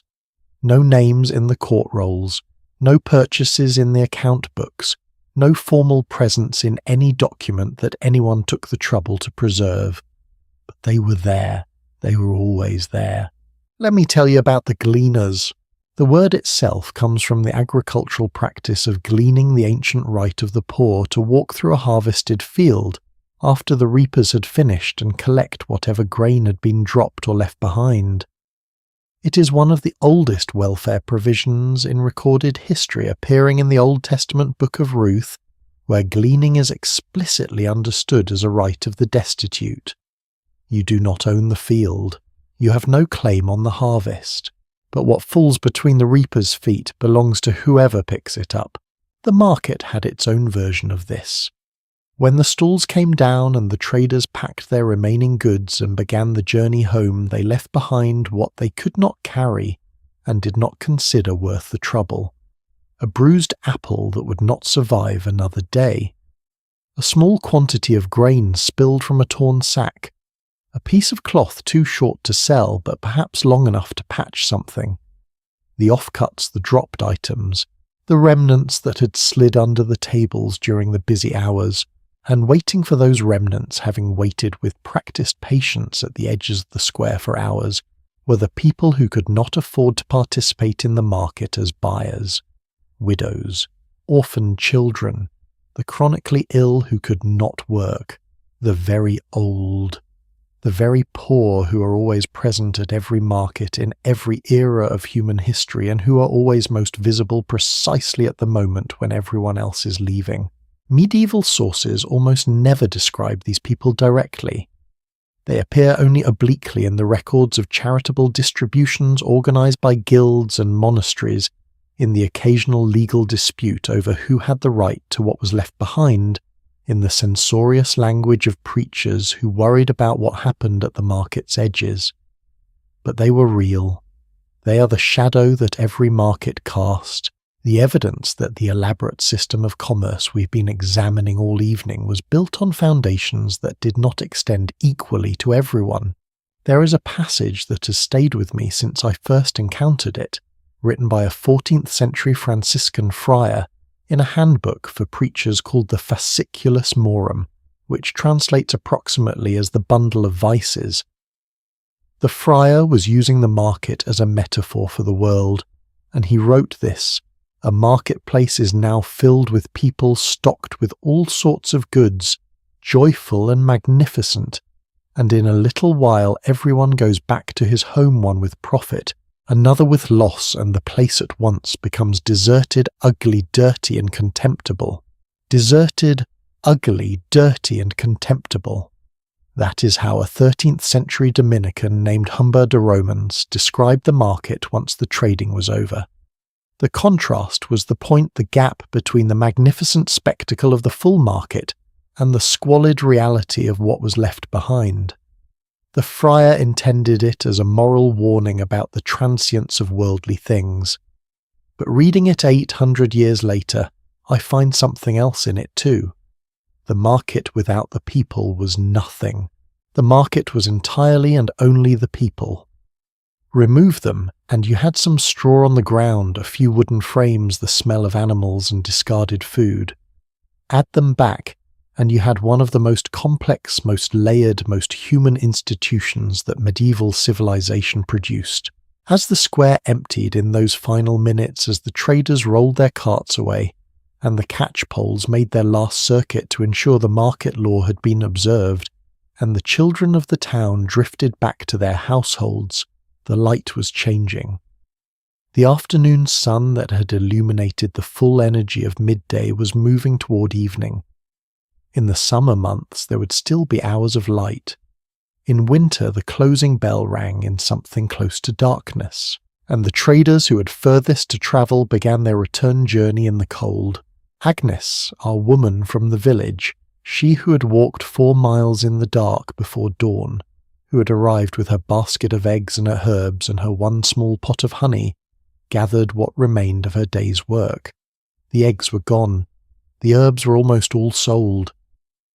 The honey she had sold near noon to a woman who examined the pot carefully and then haggled the price down by a halfpenny with the cheerful competence of someone who'd been doing this for 30 years. What Agnes took home was not all goods. Most of it was money in the form of coins, small silver pennies and halfpennies, some of them clipped or worn to the point where their edges were barely visible. She would walk the 4 miles back as the light failed. Not alone, she had neighbours making the same journey, and in winter especially there was safety and warmth in the company. The road home was quieter than the road in had been. The morning energy spent the day's transactions complete. What she carried in her basket was lighter. What she carried in her head was heavier. The conversations, the prices, the news from across the district, the faces of people she had seen, the words exchanged between neighbours that she would remember and think about and pass on in the days before next market day came around. Now I want to step back from the specific and look at the whole, because we have travelled through an entire medieval market day together, from 2 a.m, when farmers were already rising through the bell, that opened everything through the commerce and the fraud and the guilds and the spices and the justice and the conversation, and the slow close of the afternoon, and I think it deserves one final look as a complete thing. What was the medieval market taken whole? It was a mirror.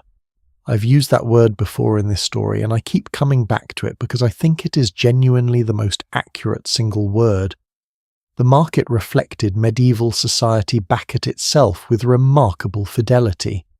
The power dynamics of the guilds, the vulnerability of the poor, the creativity of the fraudsters and the diligence of the officials who tried to catch them, the hunger for luxury that drove the spice trade across half the world, the human need for news and company and belonging that made the market square the most important public space in any medieval town, the extraordinary interplay of the sacred and the commercial that placed a market cross at the centre of every transaction, and a court of justice in the middle of the buying and selling.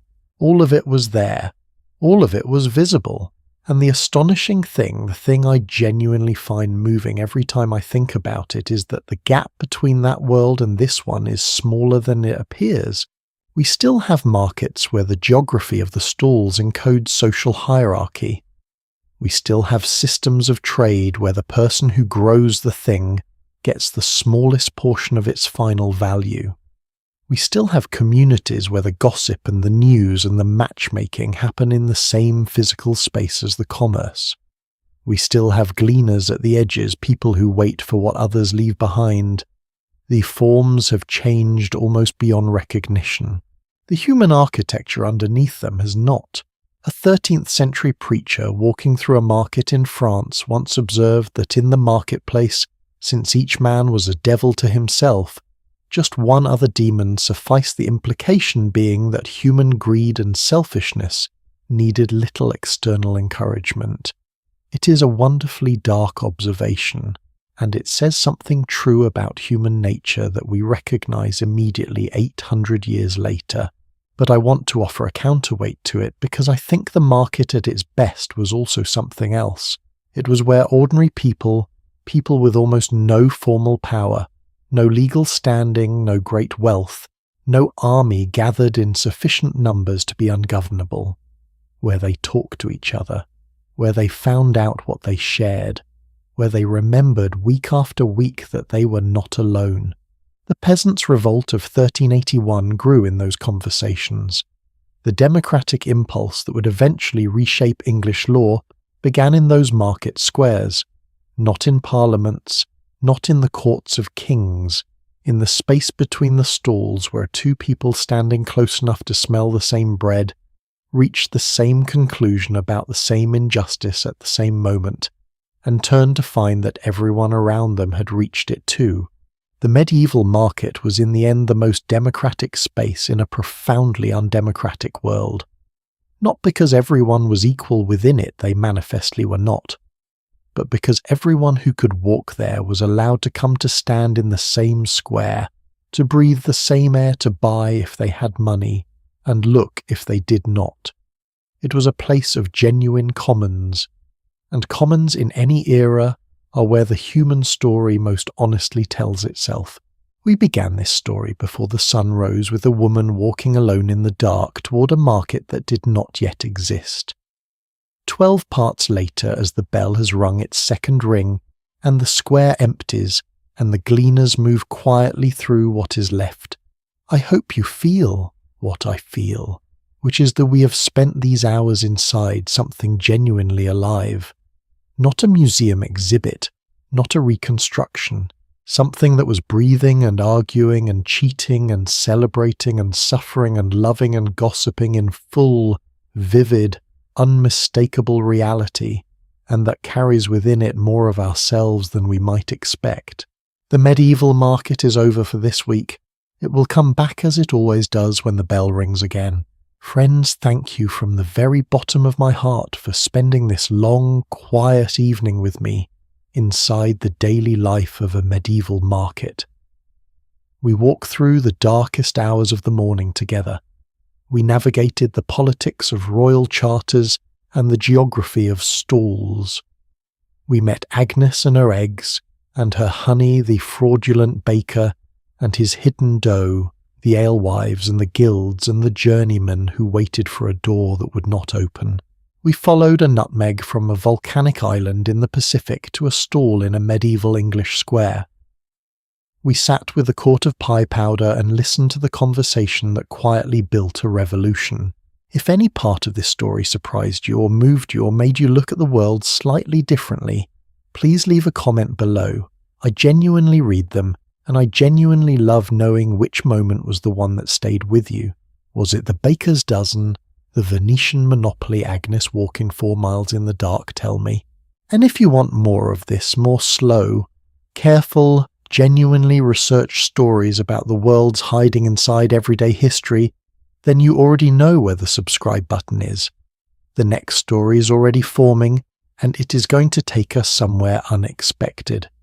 I cannot tell you yet where we're going, but I can promise you this: there are more ordinary people with extraordinary lives waiting to be found, and more history hiding in the details that the textbooks forgot to mention. Until then, rest well.